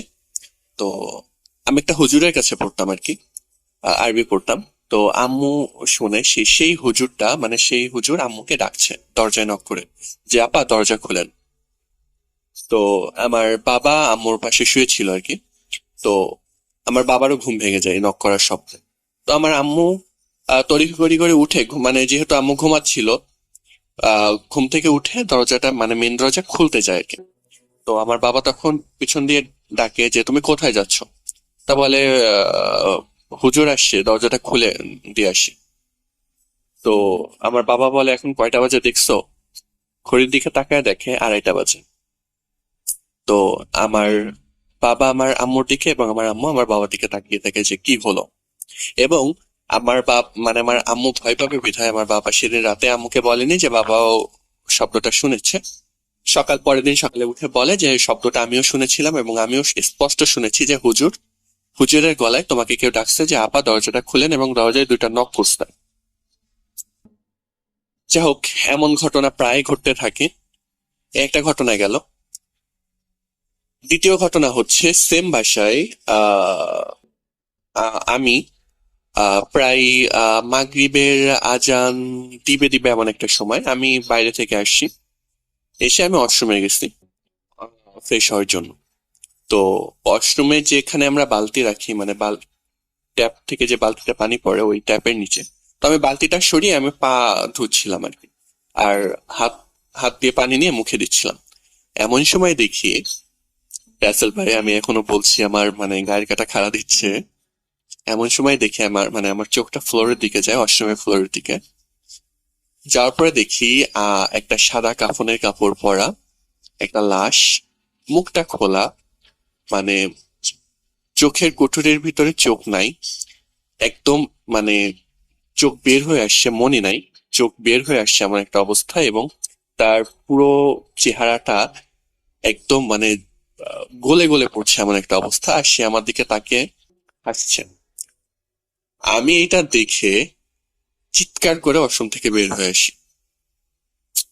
বের হয়ে আসার পর আমার আম্মু শুনে যে কি হয়েছে কি হয়েছে, তো আম্মু ভয় পাবে বিধায় আম্মুর সাথে আমি শেয়ার করি না। যাই হোক, সেটাও আমি মনের ভুল ভেবে আমি নিজেকে সান্ত্বনা দিই যে এমন কিছু হয়তো বা না, আমি ভুল দেখেছি। পরে যখন এই ব্যাপারগুলো আরো বেশি বাড়াবাড়ি হওয়া শুরু করলো, তখন ওই ফ্ল্যাটে মানে ওই বিল্ডিং এর যে বাকি ভাড়াটিয়ারা ছিল তাদের সাথে আমরা শেয়ার করা শুরু করি যে এমন এমন ঘটনা। তো তখন তারা বলে যে আমরা তো আপনাদেরকে প্রথম প্রথম বলেছিলাম যে আপনারা সব জেনে শুনে এই ফ্ল্যাটে উঠেছেন কিনা। আমরা তো জানি অনেক ভাড়াটিয়া এই ফ্ল্যাটে থাকে, বাট শেষ পর্যন্ত থাকতে পারে না, তারা চলে যায় এই সমস্যার কারণে। তো আমরা তো ভেবেছিলাম আপনারা জেনে শুনে উঠেছেন। তো আমরা তখন বলি যে জেনে শুনে কি কেউ এমন ফ্ল্যাটে উঠে? যাই হোক, বাড়িওয়ালার সাথে আমরা কথা বলি। বাড়িওয়ালা বলে যে আপনারা একটু দোয়া কালাম পড়েন, ঘর বন্ধ করে নেন। সমস্যাটা বাধে সেইখানে যখন আমরা ঘর বন্ধ করতে যাই এবং বিল্ডিং এর সবাই জানতে পারে যে আমরা বাসা বন্ধ করতে চাচ্ছি, তখন বিল্ডিং এর সবাই আমাদের সাথে বিরোধিতা করে। কারণ সামহাও যদি আমরা ঘর বন্ধ করে ফেলি এবং জানি না কি ছিল ওইখানে, সেগুলা হয়তো বা বিল্ডিং এর সবাইকে বিরক্ত করতে পারে বা ভয় দেখাতে পারে। সেই ভয়তে তারা আমাদেরকে মানে বাসা বন্ধ করতে দেয়নি। তারপরেও আমরা লুকিয়ে বাসা বন্ধ করি, কারণ আমার ছোট ভাই আছে, আম্মু আছে, এরা তো ভয় পায়। যাই হোক, এই একই বিল্ডিং এর আরেকটা ঘটনা, তখন আমরা এর ভিতরে হচ্ছে আমরা ওই যে পূর্ব পাশের 2 তলা কমপ্লিট হয়ে যায়, আমরা 2 তলাতে শিফট করি। এরই ভিতরে আহ ওই একই বিল্ডিং এর আপনার আমরা যে 4 তলায় থাকতাম তার অপোজিটে যে ফ্ল্যাটটা ছিল সেম 4 তলা, ওটা কমপ্লিট হয়ে যায়। তো ওইখানে একটা নতুন ভাড়াটিয়া ওঠে। ওঠার পরে সে আন্টি হচ্ছে 2 মেয়ে নিয়ে থাকতেন এবং আন্টির হাজবেন্ড থাকতেন বিদেশে। তো তার সাথে একটা ঘটনা ঘটে, সেটা হচ্ছে আহ একদিনকে ভোরবেলা, মানে আন্টির 2 মেয়ে কোচিং এ যেত ভোরবেলা। তো একদিনকে ভোরবেলা বৃষ্টি হয়, মানে ঝিরঝিরি বৃষ্টি হচ্ছে। তো আন্টির ঘুম ভেঙে গেছে। ঘুম ভেঙে গেলে দেখে আন্টি যে রুমে আছে, মানে আন্টির রুমে, তো দেখে যে আন্টির বড় মেয়ে আয়নার সামনে মানে রেডি হচ্ছে কোচিং এ যাওয়ার জন্য, চুল ছেড়ে দিয়ে মানে রেডি হচ্ছে সে তার মতো করে। তো আন্টি হচ্ছে ঘুম ঘুম চোখে তার দিকে বলে যে কোচিং এ যাবে, বাইরে তো বৃষ্টি হচ্ছে, তাইলে ছাতা নিয়ে যেও। তো সে আবার মাথা নেড়ে হ্যাঁ সূচক উত্তর দেয়, কথা বলে না। তো আন্টি ঘুমিয়ে যায়। ঘুমিয়ে যাওয়ার পরে আন্টির হঠাৎ করে মানে ঘুম ভেঙে যায়। কিরে, ওরা তো চলে গেছে, আমার তো মেন দরজা লক করতে হবে, ওরা চলে গেল, আমাকে ঘুম থেকে ডাকলো না, মেন দরজা তো খোলা। এইভাবে আন্টি ঘুম থেকে লাফ দিয়ে উঠে এবং মেন দরজা চেক করতে যায়। তো মেন দরজা চেক করতে যখন যায় তখন দেখে যে না, দরজা লক করা, ভেতর থেকে লক করা, মানে বাইরে তারা কেউ যায়নি। তো আন্টি তখন ভাবে হয়তোবা বৃষ্টি হচ্ছে বাইরে, সেই জন্য ওরা পড়তে যায়নি, হয়তোবা ঘরে বসে পড়ছি। তো আন্টি মেয়েদের রুমে যায়। রুমে যাওয়ার পরে দেখে যে সেম আন্টির বড় মেয়ে মানে আফসা আলো, রুমে লাইট নাই, আফসা আলোতে চেয়ারে বসে আছে এবং তার চুলটা পিছন দিক থেকে ঝুলছে আর কি, মানে চুল খোলা। তো আন্টি ভাবে যে হয়তো বা যেহেতু পড়তে যায়নি হয়তো বা টেবিলে বসে পড়ছে বা এমন কিছু। আন্টি অত মাথায় অত কিছু নেয়নি। আন্টি আবার মানে ঘুমাতে চলে যায়। তো আন্টি যখন শুয়ে পড়ে তখন আন্টির চোখটা যায় আন্টির মানে রুমে যে ওয়াল ঘড়িটা ছিল ওইটার দিকে। তো আন্টি তখন দেখে 2:30 বাজে।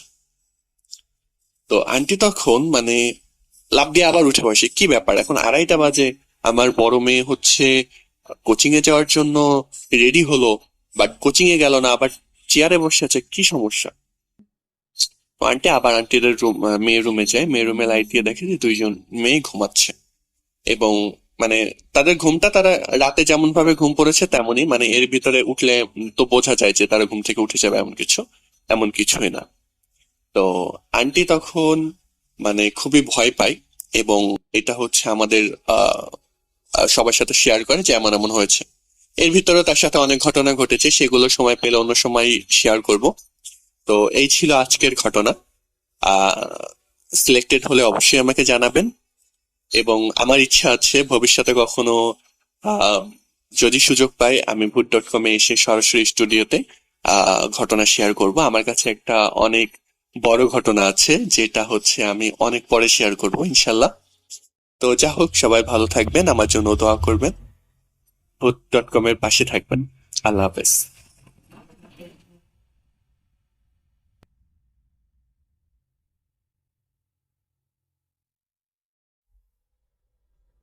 Spirit, be here with me.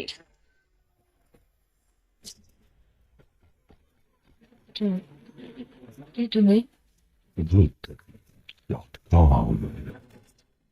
The fear returns with Rathello.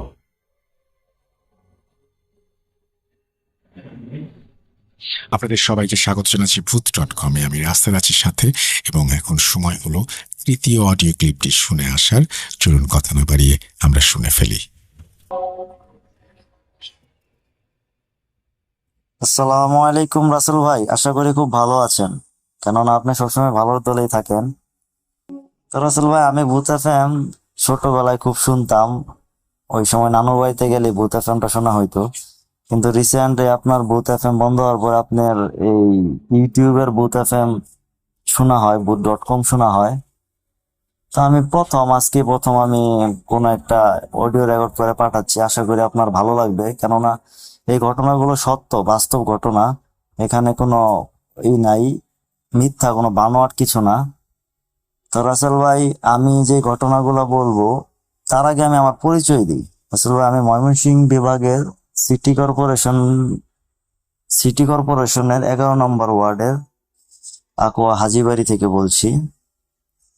তো রাসেল ভাই, আরেকটু বলতে চাই, আমি প্রথমে ক্ষমা চেয়ে নিই, আমি আসলে প্রথম পাঠাইতেছি, তো তো আসলে উচ্চারণ বা আঞ্চলিকতা আসতে পারে, এটা আপনার ক্ষমা সুন্দর দৃষ্টিতে দেখবেন, কেননা আমি আগে কখনো পাঠাই নাই, এই প্রথম আমার পাঠানো। আমার বেশ কিছু ঘটনা আছে, তা আমি রিসেন্ট টাইমে বেশ শুনতাছি, ভূত.com বেশ শুনতাছি, এনজয় করতেছে, আপনি বলতেছেন ঘটনার জন্য, তো ভাবলাম পাঠিয়ে দিই।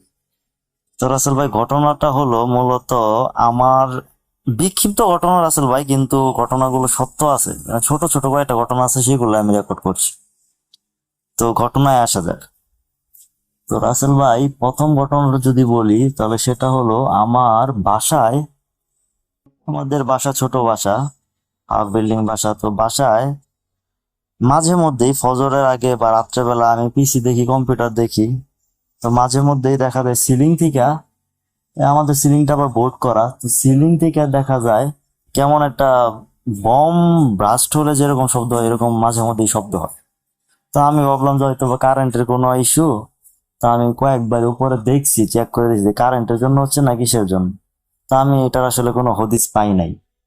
তো এইভাবেই শব্দ হয়, আবার মনে করেন কিছুক্ষণ বন্ধ হয়ে যায়, আবার একটু পরে শব্দ হয়, ফজরের নামাজ পড়ে আসলেও দেখি বা রাত্রেবেলাও দেখি, তো এইভাবেই চলে। তো এটার আসলে আমি কোনো পাচ্ছি না, এটা আমার কাছে অ্যাবনর্মালি মনে হয়। তো এই যে কাহিনী, কিন্তু এটা এখনো চলছে, কিছুদিন আগেও হয়েছে শব্দ, কিন্তু মাঝে মধ্যে হয়, আবার মনে করেন 2-1 দিন হয়, পর আবার বন্ধ, পরে আবার হয়, এরকম করে বিগত 2-3 বছর ধরে হচ্ছে, কিন্তু এটার আমি এখনো কোনো এটার সদুত্তর বা যে আপনার আসল কারণটা খুঁজে পাচ্ছি না। আপনারা কেউ যদি কোনো কিছু বুঝেন বা কোনো ধারণা দেন, তাহলে আমি সেটি পেলে একটু খুশি হব। তো রাসেল ভাই, এই হলো আরেকটা ঘটনা হলো আপনার, আমার নান্নু বাড়ি আমাদের এই 11 নম্বর ওয়ার্ড থেকে সিটি কর্পোরেশন, তাদের এটাও অঞ্চলটাও আমাদের যে সদরেই পড়েছে, আমাদের শহর থেকে প্রায় 11 কিলোমিটার দূরে, এই 8 কিলোমিটার কি 10 কিলোমিটার হবে, দাপুনিয়া নামক জায়গা। দাপুনিয়া থেকে আরেকটু ভিতরে 6 মাইলের পরে গাগরা ইউনিয়ন 11 নম্বর সুইলা পশ্চিমপাড়া আমার নানুর বাড়ি। তো সেখানে একটি ঘটনা ঘটেছে, সেটি হলো আপনার,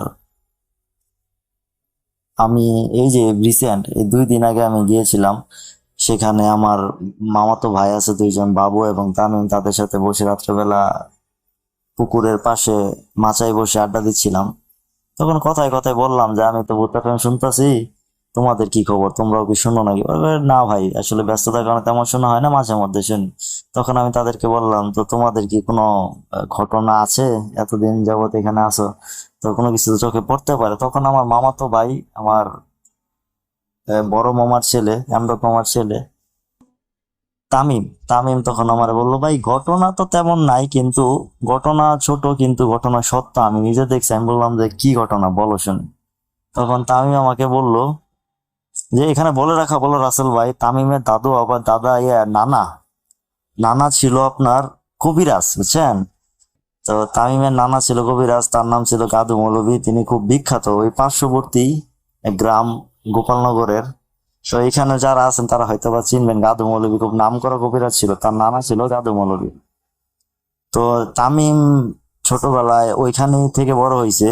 পরে আপনার 2-3-তে হয়তো বা 2-3 এরকমই ওই সময় পরে এখানে আমাদের নানু বাড়িতে, দাদার বাড়িতে চলে আসে, নানার বাড়িতে এসে বড় হয়েছে। তো ওখানে তার নানা মারা যাওয়ার পরে সে বেশ কিছু বাস্তব কিছু অনুধাবন করেন। যেমন আপনার ঘুমায় আছে, এটা তামিমের ভাষ্য মতে, তামিম আমার বলছিল যে ঘুমায় আছে, তো ঘুম হঠাৎ 3টার দিকে ভেঙে গেছে মধ্যরাতে। তখন বাইরে জানালা করে তাকিয়ে দেখে যে মেয়ের অবয়বে সাদা কি যেন দাঁড়ায় আছে, তখন তাড়াতাড়ি জানালা বন্ধ করে সে ঘুমায় যায়। আবার আপনার দেখেন বাইরে দূরে ছায়ার মতো কালো যেন কি আছে, তখন সে ছোট, কিন্তু এগুলো সে বাস্তব নিজে দেখেছে। এগুলো রাসেল ভাই কোনো বানোয়াট না, সত্য ঘটনা রাসেল ভাই। তো তারপরে সে এরকম, তারপরে তার নানা ও ছোটবেলা তার সাথে মজা করে বলে, কিরে তুই কি কবিরাজ বিদ্যা শিখবি বা এরকম অনেক কিছু বলতো তাকে, তখন তো সে ছোট। আর তার নানার ব্যবহৃত কবিরাজি বিভিন্ন বই টই বেশ অনেক জিনিস ছিল, এখনো আছে, কিন্তু এখন কই আছে তামিমের জানা নাই। তবে সেই কবিরাজের বইগুলা আছে সম্ভবত। এছাড়া তো আমি বিভিন্ন সময় বিভিন্ন কিছু, কারণ তার নানা ওই প্রেক্ষিতে ওইখানে থাকা হয়েছে, এবং তাদের নানু বাড়ি এরিয়াটাও আপনার আমি গেছিলাম, ওইখানে এরিয়াটা জঙ্গল জঙ্গল অন্ধকার। একটু আপনি যদি যান বা আপনি যদি দেখেন তাহলে আপনি বলবেন যে আসলে এটা আসলে একটু ভয়ঙ্করই লাগে। সাথে পুকুর, নারিকেল গাছ, নারিকেল খাওয়া হয়েছে, নারিকেল গাছ, পুকুর, ডোবা, অন্ধকার জঙ্গলের মতো। আসলে ওদের বাড়িটা পুরানা, তো এরকম একটা পরিবেশ। তো এছাড়াও তামিমের বেশ কিছু ঘটনা আছে এরকম, সে দেখছে বন্দে মাছ ধরতে গেছে, তখন যায় দেখে বন্দের মধ্যে মাছ ধরতে গেছে, এই দূরে জঙ্গলের মধ্যে যেন কেমন কিরকম শব্দ হচ্ছে এরকম ঘটনা, বা পাশের পুকুরে কি যেন ঝাঁপ দিয়া পড়ছে এরকম ঘটনা সে প্রায়ই দেখছে, কারণ গ্রামের ছেলে বুঝেন মাছ টাছ ধরে। তো এরকম দেখা হয়েছে তার। এছাড়া রাসেল ভাই ওই যে আরেকজন মামাতো ভাই আছে, তার ঘটনাটা বলি। এটা কিন্তু রাসেল ভাই বেশি দিন আগের না, এই যে কালকে আমি আসছি নানু বাড়িতে, কালকে আসি, পরশু দিন রাত্রেবেলা কারেন্ট চলে গেছিল, ওখানে বসছিলাম, তখন এই দুই ভাইয়ের সাথে কথা বলছি। তো পরে ওই ভাই যে বললো বাবু, সেও আমার বড় মামার ছেলে, আতিক মামার ছেলে বাবু, সে আমাকে বললো, আমি জিজ্ঞাসা করলাম তোমার কি ঘটনা আছে বলো। তো দেখতেই পারো জিন আছে, এটা কোরআনেও আছে, দেখতেই পারো বাবু, তুমি বলো তোমার এই পর্যন্ত তুমি কি কোনো কিছু দেখছো নাকি। ভাই দেখছি তো কিছু কিছু, কিন্তু ছোট, কিন্তু আসলে সত্য বলা কিন্তু ছোটই হয় রাসেল ভাই, এত ভয়ানক ভাবে এত কিছু হয় না। তো বাবা আমাকে বললো যে আমি দেখছি, আমি যখন এই 5-7 বছর 8-10 বছর আগে আমাদের পুরান টয়লেট ছিল রান্নাঘরের পিছনে এই বাসজারের সাথে, তো ওইখানে নাকি সে গেছে, তখন দেখে বাথরুম থেকে বের হয়ে দেখে জঙ্গলের দিকে কি যেন ছায়া মূর্তি এরকম লম্বা হয়ে দাঁড়ায় আছে। বা আপনার বিভিন্ন জায়গায় ওইদিকে আবার খেত ছিল, ওইখানে কিরকম এই শব্দ শিয়ালের মতো কিরকম ভয়ঙ্কর একটা সিচুয়েশন। পরে আবার আপনার ওই খাসি খাসি বা ওই পাঠা বলি আমরা আঞ্চলিক ভাবে, সেগুলা যে গন্ধ, এরকম গন্ধ পাইসে আসা, এরকম ছোট ছোট দেখা হয়েছে। বা বাজার থেকে আসার সময় বাবু দেখছে ওই ভাসজার আপনার সামনে ঝুঁকা পড়তেছে।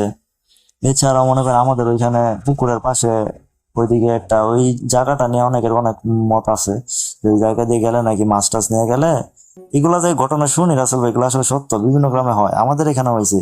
মাছ নিয়ে গেলে আপনার দেখা গেছে যে বাঁশ নামায় দিতেছে, পরে আবার কিছুক্ষণ অপেক্ষা করলে হয়তো বা একটু কিছু কথা বললে তারপরে নাকি বাঁশ আবার উঠা যায়, এরকম জায়গা আছে। আবার ওই জায়গায় আপনার খেজুর গাছ ছিল অনেক মাথার, এটা আম্মার মুখে শুনছিলাম আমার নানু বাড়ির।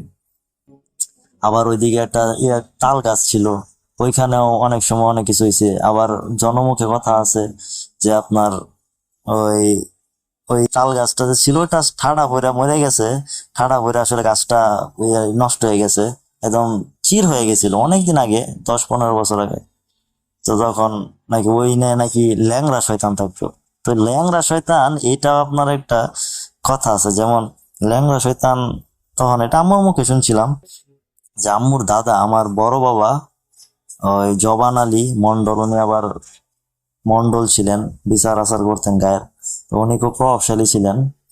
তো ওই জবান আলী মন্ডল উনি করছে কি, উনি নাকি ওই শয়তানকে বাড়ি মাইরা ঠ্যাং ল্যাংড়া করে দিয়েছে, এরকম জনমুখে আছে। এটা সত্যটা কতটা আমি ঠিক জানি না, তবে ওই বড় আব্বা উনি আসলে শয়তান নাকি দেখছে, এটা আমার আম্মু বলছে, আম্মুরা শুনছিল তখন, আম্মুর দাদা মানে আমার বড় বাবা। সেরকম ঘটনা আছে। আর একটি ঘটনা হলো রাসেল ভাই, সেটা হলো এই মনে করেন 15 কি 17 এর মধ্যে হবে বা 18। তো আমরা সবাই শীতের ছুটিতে নানা বাড়িতে পিঠা খাইতে গেছি, সবাই ফ্যামিলি সবাই। তখন দেখা গেছে যে আম্মু নানু আন্টিরা ওই পশ্চিম পাড়া ওইখানে পিঠা ভাঙতে গেছিল বা একটা দরকারে গেছিল, রাত বাজে 11টা। সাথে আবার আমার এক মামা ছিল। আসার সময় আস্তে আস্তে মেঠো পথে আস্তে আস্তে তখন নাকি পেছন থেকে বিড়ালের একটা শব্দ, বিড়ালের ডাক। তখন দেখা যায় যে বিড়ালের ডাক শুনে নানু আম্মু আম্মু বলতেছে যে কি ডাকে, আবার আমার ছোট বোনের সাথে ছিল।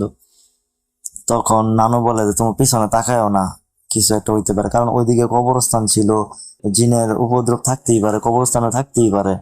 তো পিছনে আরো ওইখানে ফাঁসিও নিছিল, ওইখানে কবর টবর ছিল, ওইখানে তাল গাছ ছিল, খেজুর গাছ ছিল। তো আগে আসতেছিল, তখন ওই মামাদের সাথে গেছিল, মামা বলছে যে আফা আপনারা তো পিছনে তাকায়েন না, মামার নাম ছিল মুফাজ্জল, তাকায়েন না, সোজা আসেন। তারা নাকি সোজা আসছে, কিন্তু শব্দ শুনে বুঝছে যে এটা একটা বিড়াল। তো এইভাবে তারা আসতো, তখন তারা বললো। আবার আরেক সময় দেখা গেছে আম্মু নানু বাড়িতে 11টার দিকে মাংস টাংস বা কোনো কিছু রান্না করতেছে, যে পিছন থেকে আবার মামিও ছিল, পিছন থেকে নাকি কিরকম একটা গন্ধ আসে। এই যে আপনার বললাম বাবু দেখছিল, গন্ধ পাইছিল, ওই জায়গাটা থেকে একটা গন্ধ আসে, খাসির গন্ধ বা পাঠার গন্ধে যেরকম মাংসের গন্ধ বা শরীরের গন্ধ থাকে, ওইরকম গন্ধ আসতেছে। এরকম আম্মু দেখছে, শুনছে, ভয়ে পরে মামি বেরিয়ে আসে বলছে, আম্মু পরে আসে বলে ও মাছ ভাজছিল, ওই দিন মাছ ভাজতেছিল, বুঝছেন, মাছের জন্য এরকম গন্ধ হয়। এটা হয় ওইখানে প্রায়ই শোনা যায়। তো রাসেল ভাই আম্মু পরে চলে আসছে। এছাড়া রাসেল ভাই আরেকটা ঘটনা আছে, সেটা হলো ওই নানু বাড়িতেই। ঘটনাটা হলো আপনার যে আম্মু যাচ্ছে, যাওয়ার পরে ওই মেঠো পথ দিয়ে যাচ্ছে, যাওয়ার পরে হঠাৎ দেখে যে ওই আপনার পিছন থেকে আম্মুর প্রতিবেশী বোন থাকে না, ওইরকম কেউ একজন ডাকছে। তো আম্মু মনে করছে যে ওই লুৎফা না শিরিন ডাকছে। তো আচ্ছা তাকাইছে, দেখে যে কেউ না, কিন্তু আম্মু সত্যই শুনছে। ওই আপনার বিকাল বিকাল সন্ধ্যার আজান দিচ্ছে এই টাইমে, বা সন্ধ্যার আজানের আগে আগ মুহূর্তটা, দেখে যে নাই। তো বাড়িতে এসে সবাই আমাদেরকে বললো, আমরা শুনে আসলে শুনলাম। তো এইভাবে শুনছি। এগুলো কিন্তু রাসেল ভাই একদম সত্য ঘটনা, ছোট ছোট হইতে পারে কিন্তু সত্য ঘটনা। জানি না এটা কি সিলেক্ট হবে কিনা, সিলেক্ট হলে খুব খুশি হবো রাসেল ভাই। এটা আসলে পরীক্ষামূলক ভাবে দিচ্ছি, আসলে আপনি সিলেক্ট করলে একটু উৎসাহ পাবো। তা আশা করি পরবর্তীতে আরো ওইখানে নানু বাড়ি রিলেটেড অনেক ঘটনা আছে, ওই মামাদের কাছ থেকে শুনে আমি ইনশাল্লাহ আপনাকে পাঠাবো। আশা করি আপনি ঘটনাটি বুথ এফএম বুথ.com এ আপনি রিলিজ করবেন, আশায় রাখছি। এবং শ্রোতারা আসলে জানি না কতটা ভালো লাগবে, কিন্তু এগুলো সত্য ছোট ছোট ঘটনা, আশা করি আপনি প্রকাশ করবেন। আর আরেকটা বিষয় হলো রাসেল ভাই, ঘটনাটি যদি সিলেক্ট হয় তাহলে আপনি অবশ্যই আমাকে একটু রিপ্লাই দিবেন। আর কথার মধ্যে বা আঞ্চলিকতা আসতে পারে, বুঝতেই হবে, সবাই সময় ক্ষমা সুন্দর দৃষ্টিতে দেখবেন। যদি সিলেক্ট হয় রাসেল ভাই, প্লিজ আমাকে একটু রিপ্লাই দিয়ে জানাবেন। তো রাসেল ভাই এই ছিল আমার ঘটনা। সবাই ভালো থাকবেন, রাসেল ভাই ভালো থাকবেন। আল্লাহ হাফেজ।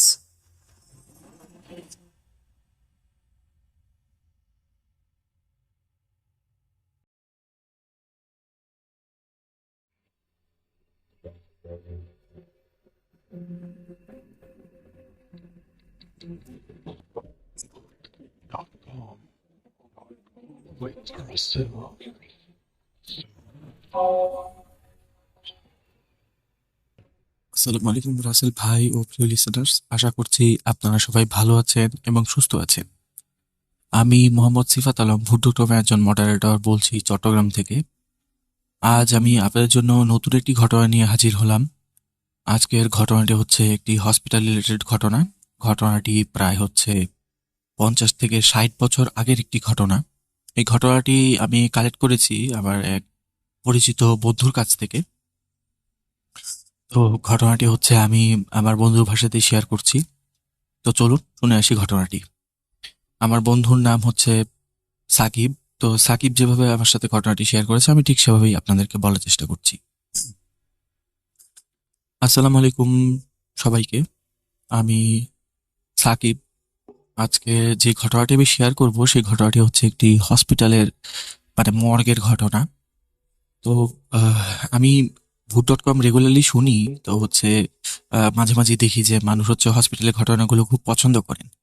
তো যেহেতু আমার একটা জানা ঘটনা আছে, তাই হচ্ছে আমি চিন্তা করলাম যে আমি ঘটনাটি শেয়ার করি। কারণ নর্মালি ব্যস্ততার কারণে তো ঘটনা খুব একটা শেয়ার করা হয় না। তো আজকে চিন্তা করলাম যে তাহলে যেহেতু সুযোগ পেলাম তাহলে শেয়ার করি ঘটনাটা। তো আজকের ঘটনাটি সূত্রপাত যেভাবে হয় মানে আমি সেভাবেই শুরু করছি। বাংলাদেশের তখন হচ্ছে কোনো একটা হসপিটালের ঘটনা এটা। তো তখন তো দেশ ভাগ হওয়ার মতো অবস্থা ছিল। আজ থেকে প্রায় 60 বছরের আগের ঘটনা এটা। তখন হচ্ছে স্বাভাবিকভাবে হচ্ছে বাংলাদেশের জন্ম হয়নি। যেহেতু তখন এটা হচ্ছে পাকিস্তান আমলের ঘটনা, তাই জায়গার সঠিক বিবরণ দেওয়া আমার পক্ষে সম্ভব না। পাকিস্তানের একটি মানে একটি শহরের ঘটনা ছিল এটি। তখন সম্ভবত জায়গাটি হচ্ছে পাকিস্তানের ইসলামাবাদের আশেপাশের কোথাও হবে। তো সেখানে হচ্ছে একটি হসপিটাল ছিল। সেই হসপিটালে একদিন রাতের বেলা একটা খুব ভয়ঙ্কর কাহিনী ঘটে। সেখানে হচ্ছে পুলিশ আসে। পুলিশ আসার পর হচ্ছে হসপিটালে যে ওয়াচম্যান ছিল সে হচ্ছে পুলিশকে বলে যে আমি যখন হচ্ছে মর্গের ওখানে যাই, অটোপসি রুমের সামনে যাই, তখন দেখি যে অটোপসি রুম হচ্ছে একদম মানে পুরোপুরি রক্তে ভেজা। আর তার ওয়ালে হচ্ছে রক্তের দাগ। আর হচ্ছে নতুন যে ডাক্তার জয়েন করেছিল তার নাম ছিল ডক্টর আবির। ডক্টর আবিরের মৃতদেহ পড়ে আছে মানে হসপিটালের অটোপসি রুমের ভেতরে। আর হচ্ছে তার যে সিনিয়র ডাক্তার ছিল ডক্টর নিহার, ডক্টর নিহার হচ্ছে গুরুতর আহত অবস্থায় হচ্ছে কাতরাচ্ছিল। তো আমি হচ্ছে খুব কষ্ট করে ওনাকে ধরে ধরে হসপিটালের ভেতরে নিয়ে আসি এবং ওনাকে প্রাথমিক চিকিৎসা দেওয়ার পর হচ্ছে ওনার অবস্থার বেশ কিছুটা উন্নতি হয়। তো ওনার কাছ থেকে মেনলি সব ঘটনাটা আসলে শুনি। তো পরবর্তীতে ডাক্তার আবিরের ব্যাপারেও খোঁজখবর নেওয়া হয়। তো সেখান থেকেই ঘটনাটি মূলত শুরু করছি। তো ডক্টর আবির ছিলেন খুব গরিব পরিবারের একজন সন্তান। তার যখন বয়স প্রায় হচ্ছে 7 বা 8 বছর, তখন হচ্ছে তার বাবা হচ্ছে এই দুনিয়া থেকে চলে যান। তারা হচ্ছে এমনিতেও খুব বেশ মানে নিম্ন মধ্যবিত্ত পরিবার ছিল। তাদের আয় ইনকাম তেমন একটা ছিল না, মানে পরিবার চালাতে খুব কষ্ট হতো। আর পরিবারের একমাত্র মানে আয় উপার্জন সক্ষম ব্যক্তি ছিলেন তার বাবাই। কিন্তু বাবা মারা যাওয়ার পর হচ্ছে আবিরের মায়ের উপর মানে মনে হয় যে মুসিবতের আকাশ ভেঙে পড়ে। উনি চিন্তা করতে থাকেন যে আমার তো একটাই ছেলে, আমার তো সেরকম টাকা পয়সা নাই, আমি কিভাবে ছেলেকে মানুষ করব। তো এই চিন্তা করে হচ্ছে উনি তারপর মনে সাহস জুগিয়ে চিন্তা করেন দরকার পড়লে আমি মানুষের ঘরে ঘরে কাজ করব, আয়ার কাজ করব আমি দরকার পড়লে, কিন্তু আমার ছেলেকে আমি খুব ভালো মতো মানুষ করব। তো ওনার ভাবনা অনুযায়ী উনি ওনার ছেলেকে একটি খুব নামি দামি স্কুলে ভর্তি করিয়ে দেন। ভর্তি করে দেওয়ার পর উনি হচ্ছে বিভিন্ন বাসা বাড়িতে হচ্ছে বুয়ার কাজ করতে শুরু করেন। তার ছেলে একটা ভালো এক্সপেন্সিভ স্কুলে পড়তো, সেজন্য হচ্ছে আশেপাশের মানুষজন বা হচ্ছে তার যাদের বাসায় তিনি কাজ করতেন তারাও বলতো যে তোমার ছেলেকে এত লেখাপড়া করায় তুমি কি করবা, কারণ তোমার ফ্যামিলিতে আর্নিং মেম্বার তো নাই, তোমার একার টাকায় কি সংসার চলবে না। তো তোমার ছেলেকে কোন একটা কাজে দিয়ে দাও। আমাদের বিভিন্ন জায়গায় বিভিন্ন পরিচিত মানুষ আছে যারা হচ্ছে বিভিন্ন কাজ টাজ দেয়, তাদেরকে বলে একটা কাজে ঢুকিয়ে দিই, অসুবিধাটা নেই। তো আবিরের মা হচ্ছে বেশ মনক্ষুণ্ণ হন। উনি চিন্তা করেন যে যত কথাই বলুক আমার ছেলের ফিউচার আমি নষ্ট হতে দেব না, আমি তার জন্য যত পরিশ্রম করতে আমি করবো, কিন্তু আমার ছেলেকে আমি মানুষ হিসেবে ভালো মানুষ হিসেবে গড়ে তুলবো। উনি আবিরকে সবসময় মানে ভালো মানুষ হওয়ার শিক্ষা দিতেন, যে মানুষের উপকার করতে, তারপর হচ্ছে কারোর সাথে বেয়াদবি না করতে, মানে যত ধরনের মানে ভালো শিক্ষা আছে মানে চারিত্রিক শিক্ষা দেওয়া যায় সেগুলো উনি দেওয়ার চেষ্টা করতেন এবং দিতেন। আবিরও খুব ভালো একজন ছেলে ছিল। সে হচ্ছে তার মায়ের কথা অক্ষরে অক্ষরে পালন করত। তো এক সময় হয় আবিরের স্কুল লাইফ আস্তে আস্তে শেষ হয়ে যায়, ওর হচ্ছে মানে মেট্রিক পরীক্ষা আসে। তো মেট্রিক পরীক্ষায় মোটামুটি ভালো রেজাল্ট করার পরে ভালো একটি প্রতিষ্ঠানে আবার ভর্তি হয়। ভর্তি হওয়ার পর হচ্ছে তার মানে সেখান থেকেও মোটামুটি একটা ভালো রেজাল্ট করে সে হচ্ছে সেখান থেকেও বের হয়। তো সেখান থেকে বের হওয়ার পর সে হচ্ছে মেডিকেলে অ্যাডমিশন টেস্ট দেয়, এবং সেই অ্যাডমিশন টেস্টের রেজাল্ট যেদিন আসে সেদিন হচ্ছে সে আহ, মানে বাইরে চলে যায়, খুব টেনশন করতে থাকে। তো রেজাল্ট হচ্ছে, তখন তো আর এরকম টেকনোলজি ছিল না যে অনলাইনে দেখা যেত, তখন তো হচ্ছে প্রতিষ্ঠানে গিয়ে গিয়ে খোঁজ নিতে হতো যে কি অবস্থা, কি রেজাল্ট আসছে। তো সে হচ্ছে বাইরে থেকে যখন বাসায় ফিরে আসে, বাসায় ফিরে এসেই সে হচ্ছে তার মাকে জোরে জোরে ডাকতে থাকে, মা মা কোথায় তুমি। তো মা বেরিয়ে আসেন, মা বেরিয়ে আসার পর হচ্ছে আবির দৌড়ে তার মায়ের কাছে গিয়ে তাকে একদম শক্ত করে জড়িয়ে ধরে বলে যে মা, তোমার এতদিনের কষ্ট আজ সফল হলো। তখন আবিরের মা বলে যে কি তুই মেডিকেলে কি চান্স পেয়ে গেছিস? তখন আবির বলে হ্যাঁ, আমি মেডিকেলে চান্স পেয়ে গেছি, আমি ইনশাল্লাহ কয়েক বছর মধ্যেই ডক্টর হয়ে বের হবো। তো আবির হচ্ছে খুব মনোযোগ দিয়ে লেখাপড়া করতে থাকে। লেখাপড়া করতে করতে এক সময় তার হচ্ছে মানে ফাইনাল ইয়ার চলে আসে। ফাইনাল ইয়ারের পরীক্ষা দেয়। পরীক্ষা দেওয়ার পর হচ্ছে তার রেজাল্টের দিন সে আবার একইভাবে বাসায় ফিরে আসে। ফিরে এসে তার মাকে জড়িয়ে ধরে বলে যে মা, আমি আজকে ডাক্তার হয়ে গেছি। তো তার মা হচ্ছে আবিরের এই কথা শুনে বেশ খুশি হন। উনি চিন্তা করেন যে আমার যত কষ্ট আমি এতদিন করছি সবকিছু হচ্ছে মানে সফল হয়ে গেল, আমার ছেলে ডাক্তার হয়ে গেল, এখন তো আমার কোনো চিন্তা নেই আর, আমার ছেলেই সবকিছু করতে পারবে, এখন আমার সব কষ্ট শেষ। তখন আবির বলল যে মা, আমি শুধু ডাক্তারই হইনি, আমি এক জায়গায় চাকরিও পেয়ে গিয়েছি। আমার হচ্ছে বেতন হচ্ছে মোটামুটি 12-13 হাজার টাকা। তো তখনকার দিনে তো 12-13 হাজার টাকা আপনারা বুঝতেই পারছেন, অনেক টাকা ছিল, অনেক টাকা। যেখানে হচ্ছে আবিরের মা মানে বাসায় বাসায় কাজ করে, বিভিন্ন বাসায় কাজ করে 1,000 টাকার উপরে পর্যন্ত উঠতে পারতেন না, সেখানে 12 হাজার টাকার কথা শুনে ওনার তো চোখ একদম কপালে উঠে যায় যে এতগুলো টাকা। মানে তখন 12 হাজার টাকা প্রায় আজকের দিনের প্রায় লাখ টাকার সমান ছিল। আর ডাক্তারদের দাম তো তখন ছিল অনেক বেশি, কারণ তখন তো সেরকম খুব একটা মানুষ ডাক্তার হয়ে বেরোতে পারতো না, অনেক টাফ ছিল তখন। আর হচ্ছে বর্তমানে মানে সরি, আর ওরই যখন ডাক্তার হয়ে ডাক্তার আবির যখন মানে বাসায় ফিরে এসে মাকে এই কথা বলেন, তখন মা জিজ্ঞেস করেন যে তোমার কোথায় পোস্টিং হয়েছে। তখন আবির বলেন যে আমার হচ্ছে মানে মর্গে পোস্টিং আছে, আমি হচ্ছে অটোপসি করবো রাতের বেলা। এই কথা শুনে হচ্ছে আবিরের মা বেশ চিন্তায় পড়ে যান। উনি আবিরকে বলেন যে অটোপসি মানে এটা কি? তখন উনি বলেন যে আমি হচ্ছে মৃত মানুষের পোস্টমর্টম করব, মানে কেটে কেটে দেখবো যে তাদের মৃত্যুর কারণ কি বা কি সমস্যা ছিল, এগুলো আর কি। তো আবিরের মা হচ্ছে আবিরকে বলেন কিছু একটা বলতে যাবেন, তখন আবির বলেন যে মা, বাকি কথা পরে বলি, আগে হচ্ছে খাবার দাও, ক্ষুধা লাগছে, খায় আসি। তো রাতের বেলা খাবার খেতে খেতে আবিরের মা কিছু তাকে বলার চেষ্টা করলেন, কিন্তু আবির হচ্ছে খুব একটা কর্ণপাত করেন না। কর্ণপাত না করে উনি বলেন যে মা, তুমি এত চিন্তা করো না, কত মানুষই তো চাকরি করছে, আর এতগুলো টাকা আমি মানে সারা জীবন তুমি কষ্ট করে আসছো, আমি এখন আর তোমাকে কষ্ট করতে দিব না, তাই হচ্ছে আমি চাকরিতে রাজি হয়েছি। তো আবির নিজের ভাবনা মতো হচ্ছে কাজ করতে শুরু করে। মাকে বলে যে মা, আগামীকালকে হচ্ছে আমার নাইট শিফট, আমার হচ্ছে রাত 10টার মধ্যে বের হতে হবে, আমি হচ্ছে এখন গিয়ে খাবো, এখন খেয়ে দিয়ে এখন গিয়ে হচ্ছে ঘুমাবো, ঘুমানোর পর হচ্ছে সকালবেলা উঠে একটু প্র্যাকটিস ট্যাকটিস করে তারপর যা হয় না যাবো আস্তে ধীরে। তো পরদিন সকালে আবির ঘুম থেকে ওঠার পর হচ্ছে মানে খাওয়া দাওয়া করে প্র্যাকটিস করতে থাকে আস্তে ধীরে।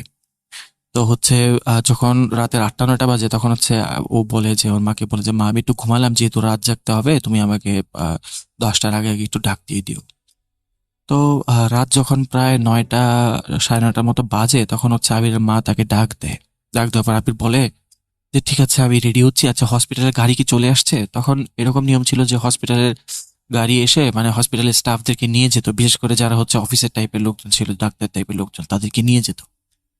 তো আবিরের মা বলে যে না, কোনো ডাক্তার তো এখনো আসে নাই, মানে কোনো হসপিটাল কোনো গাড়ি তো এখনো আসে নাই, গাড়ি আসলে আমি তোমাকে বলছি। তো সেই তখন বলে যে গাড়ি আসেনি মানে, আমার তো আজকে আমার বস বলে দিচ্ছিল যে হচ্ছে আবার দেরি করলে চলবে না, আজকে আমার সময় মতো যেতে হবে। তো সে হচ্ছে তাড়াহুড়ো করে উঠে হচ্ছে ফ্রেশ ট্রেশ হয়ে খাওয়া দাওয়া করে সে রেডি হয়ে, কিন্তু গাড়ি আসে না। সেদিন আবার প্রচন্ড বৃষ্টি পড়ছিল। সে হচ্ছে ছাতা নিয়ে কোনো রকমে এগোতে থাকে হসপিটালের উদ্দেশ্যে, হেঁটে হেঁটেই যাচ্ছিল, কারণ বৃষ্টির জন্য রাতে তেমন কোনো মানে গাড়ি ঘোড়াও পাওয়া যাচ্ছিল না যে সে যার মাধ্যমে হসপিটালে দ্রুত পৌঁছাতে পারে।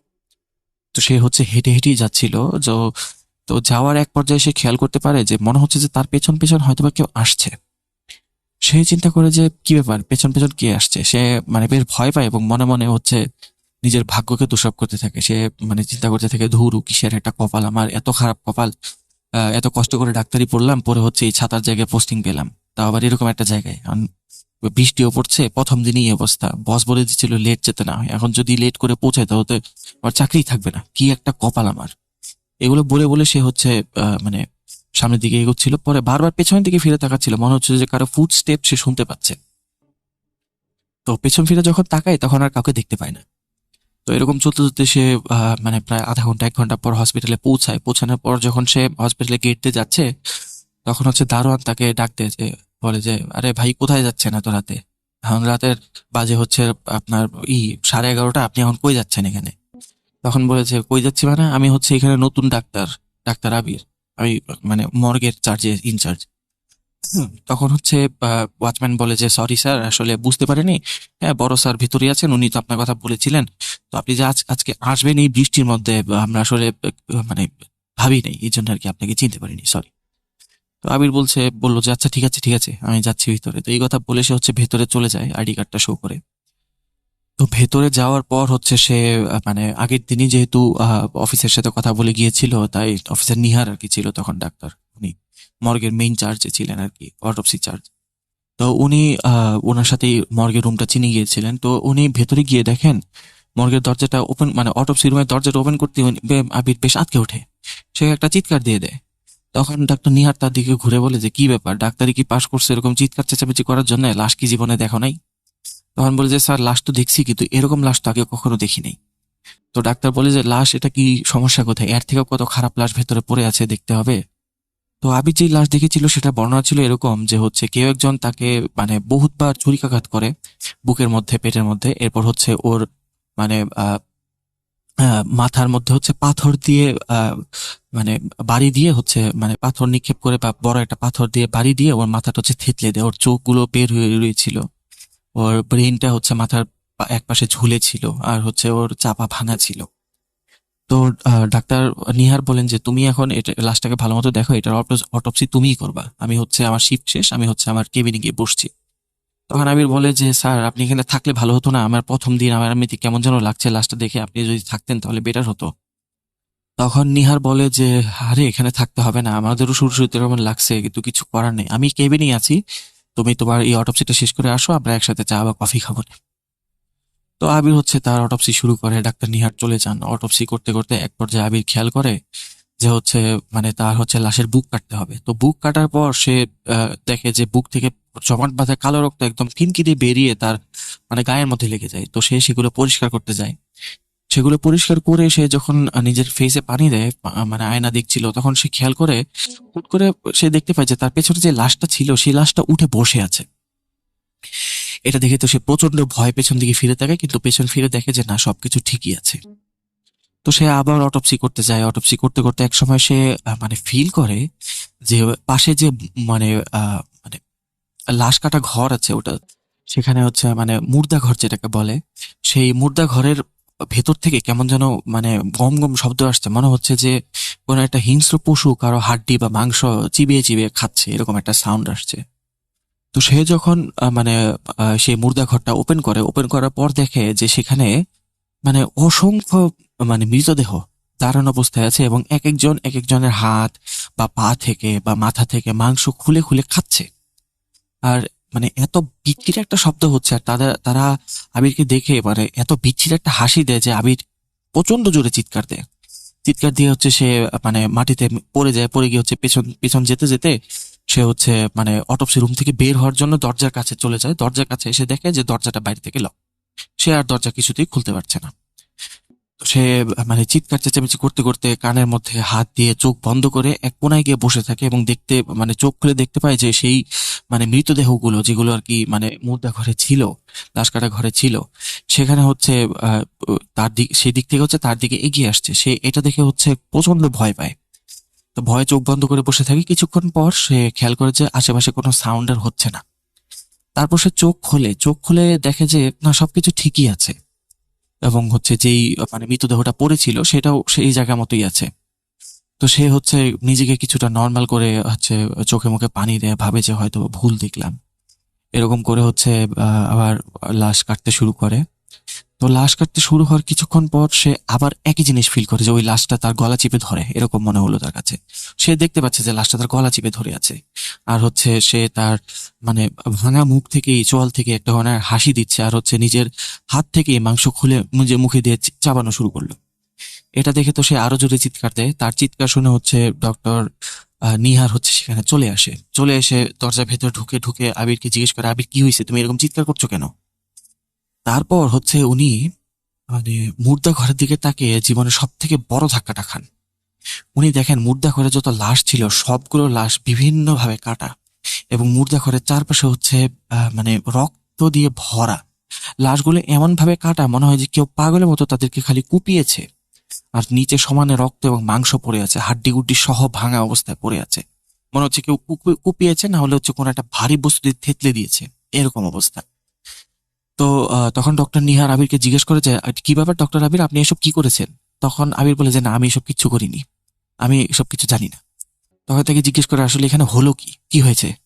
তারপর হচ্ছে ডক্টর আবির ডক্টর নিহারকে সবকিছু খুলে বলেন।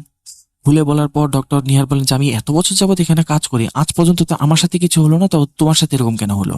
এসব তো তুমি করছো, এসবের জন্য তো দায়ী তুমি, এই লাশগুলো তুমি নষ্ট করছো, এখন এগুলো অটোপসি কিভাবে করবো? তো এরকম করতে করতে তিনি যখন মানে আবির উপরে বেশ চড়াও হন, তখন উনি খেয়াল করতে থাকেন ডক্টর আবিরের মুখে একটা শয়তানি হাসি জেগে ওঠে। মানে উনি কেমন যেন নিজের মধ্যে নেই। উনি ডক্টর নিহারকে বলতে থাকেন যে হচ্ছে, তুই আমাকে শিখাবি কিভাবে কাজ করে, দেখ আজ তোর উপরে অটোপসি করবো। এই কথা বলে সজোরে নিহারকে ধরে মানে স্ট্রেচারে শুইয়ে দেন। শুইয়ে দিয়ে হচ্ছে ওনার বুকে স্ক্যালপেল দিয়ে হচ্ছে জোরে একটা ফ্যাস দেন। ফ্যাস দেওয়ার পরে ওনার বুকটা অনেকটা অংশ কেটে যায়, এবং হচ্ছে ওনার মানে বুকের যে মানে খাঁচার বা পাঁজরের যে হাড় আছে ওটা হচ্ছে এক্সপোজ হয়ে যায়। উনি প্রচন্ড ব্যথায় চিৎকার করতে থাকেন। তো হচ্ছে ওয়াচম্যান বলে ডাকতে থাকেন বা বাঁচাও করতে থাকেন, কারণ আবিরের শরীরে এত শক্তি যে উনি কিছুতেই তার সাথে লড়াই করে উঠতে পারছেন না। তো এরপর হয় কি, ওয়াচম্যান এসে দেখে যে ডক্টর আবির হচ্ছে ডক্টর নিহারের বুকে কাটাছেঁড়া করছে, এবং হচ্ছে তার হাত থেকে মানে চামড়া উঠিয়ে নিয়েছে কেটে, আর হচ্ছে ওই চামড়াগুলো নিয়ে হচ্ছে বুকের মধ্যে রেখে সেলাই করছে, এরকম মনে হচ্ছে তাকে দেখে। তো উনি হচ্ছে ডক্টর আবির দিকে তাকিয়ে বলেন যে, আরে স্যার আপনি কি করছেন এসব? আর যখন এসব বলে চিৎকার দেয় তখন হচ্ছে মানে ডক্টর নিহার আবিরকে খুব সজোরে ধাক্কা দিয়ে ফেলে দিয়ে হচ্ছে স্ট্রেচার থেকে উঠে দৌড়ে হচ্ছে মানে ভেতরে চলে যান। আর ভেতরে যেতে যেতে হচ্ছে অজ্ঞান হয়ে পড়ে যান, কারণ ওনার প্রচুর ব্লাড লস হয়। তো ওয়াচম্যান তখন হচ্ছে দোয়া দরুদ পড়তে থাকে। দোয়া দরুদ পরে যেই হচ্ছে ডক্টর আবিরের দিকে ফু দেয়, তখন সে দেখতে পায় যে ডক্টর আবির নিজ হাতে স্ক্যালপেল দিয়ে তার পুরো গলায় একটা জোর সজোরে ফ্যাস দিলে, এবং সেখানেই সে মৃত্যুবরণ করে। তো হচ্ছে এরপর ওয়াচম্যান হচ্ছে ডক্টর নিহারকে ধরে ধরে খুব কষ্ট করে হচ্ছে মানে অন্য ডাক্তারদেরকে ইনফর্ম করে মানে একটা ওটি রুমে নিয়ে যায়। ওটি রুমে নিয়ে যাওয়ার পর তার প্রায় 6-7 ঘন্টা তার অপারেশন চলে। তার হাড্ডি সহ হচ্ছে ভেঙে গিয়েছিল। মানে মনে হচ্ছিল যে ডক্টর আবির তার উপর হয়তো বা মানে ভারী কোনো বস্তু দিয়ে সজোরে আঘাত করেছে। তো এরপর প্রায় হচ্ছে 6 থেকে 7 দিনের মতো ডক্টর নিহারের জ্ঞান ছিল না। তো যখন জ্ঞান ফেরে তখন হচ্ছে ডক্টর নিহার এই সমস্ত ঘটনা সকলের সাথে শেয়ার করে যে এরকম আবির বললো, এই নাকি ওর সাথে হয়েছে। তো পরবর্তীতে আবিরের যে মানে সম্পর্কে জানা যায়, যেটা হচ্ছে যে আবিরের বাবা ছোট থাকতে মারা যায়, এটা হচ্ছে তার সম্বন্ধে খোঁজ খবর নিয়ে আর কি কনফার্ম হওয়া যায়। এরপরেও সেই হসপিটালে আরো বহুত ধরনের অকারেন্স হয় এরকম, কিন্তু এটা আসলে কেন হয়, কেন হলো, বা কি জন্য হচ্ছিল, এটা কেউ জানতো না। পরবর্তীতে যেই বিল্ডিং এ হসপিটালটা ছিল, ওই বিল্ডিংটা হচ্ছে পরিত্যক্ত ঘোষণা করে ওই বিল্ডিং থেকে হসপিটালটা অন্য জায়গায় স্থানান্তর করে নিয়ে যাওয়া হয়। তো স্থানান্তর করে নিয়ে যাওয়ার পর আর এরকম কোনো প্রবলেম রিপোর্ট এখন পর্যন্ত হয়নি। ওই হসপিটাল এখন আছে কিনা এটা আসলে সঠিক তথ্য আমি জানি না, কারণ যেহেতু এটা অনেক আগের একটা ঘটনা। তো এই ছিল আজকের ঘটনা। তো এই বলে হচ্ছে সাকিব তার ঘটনা শেষ করেন।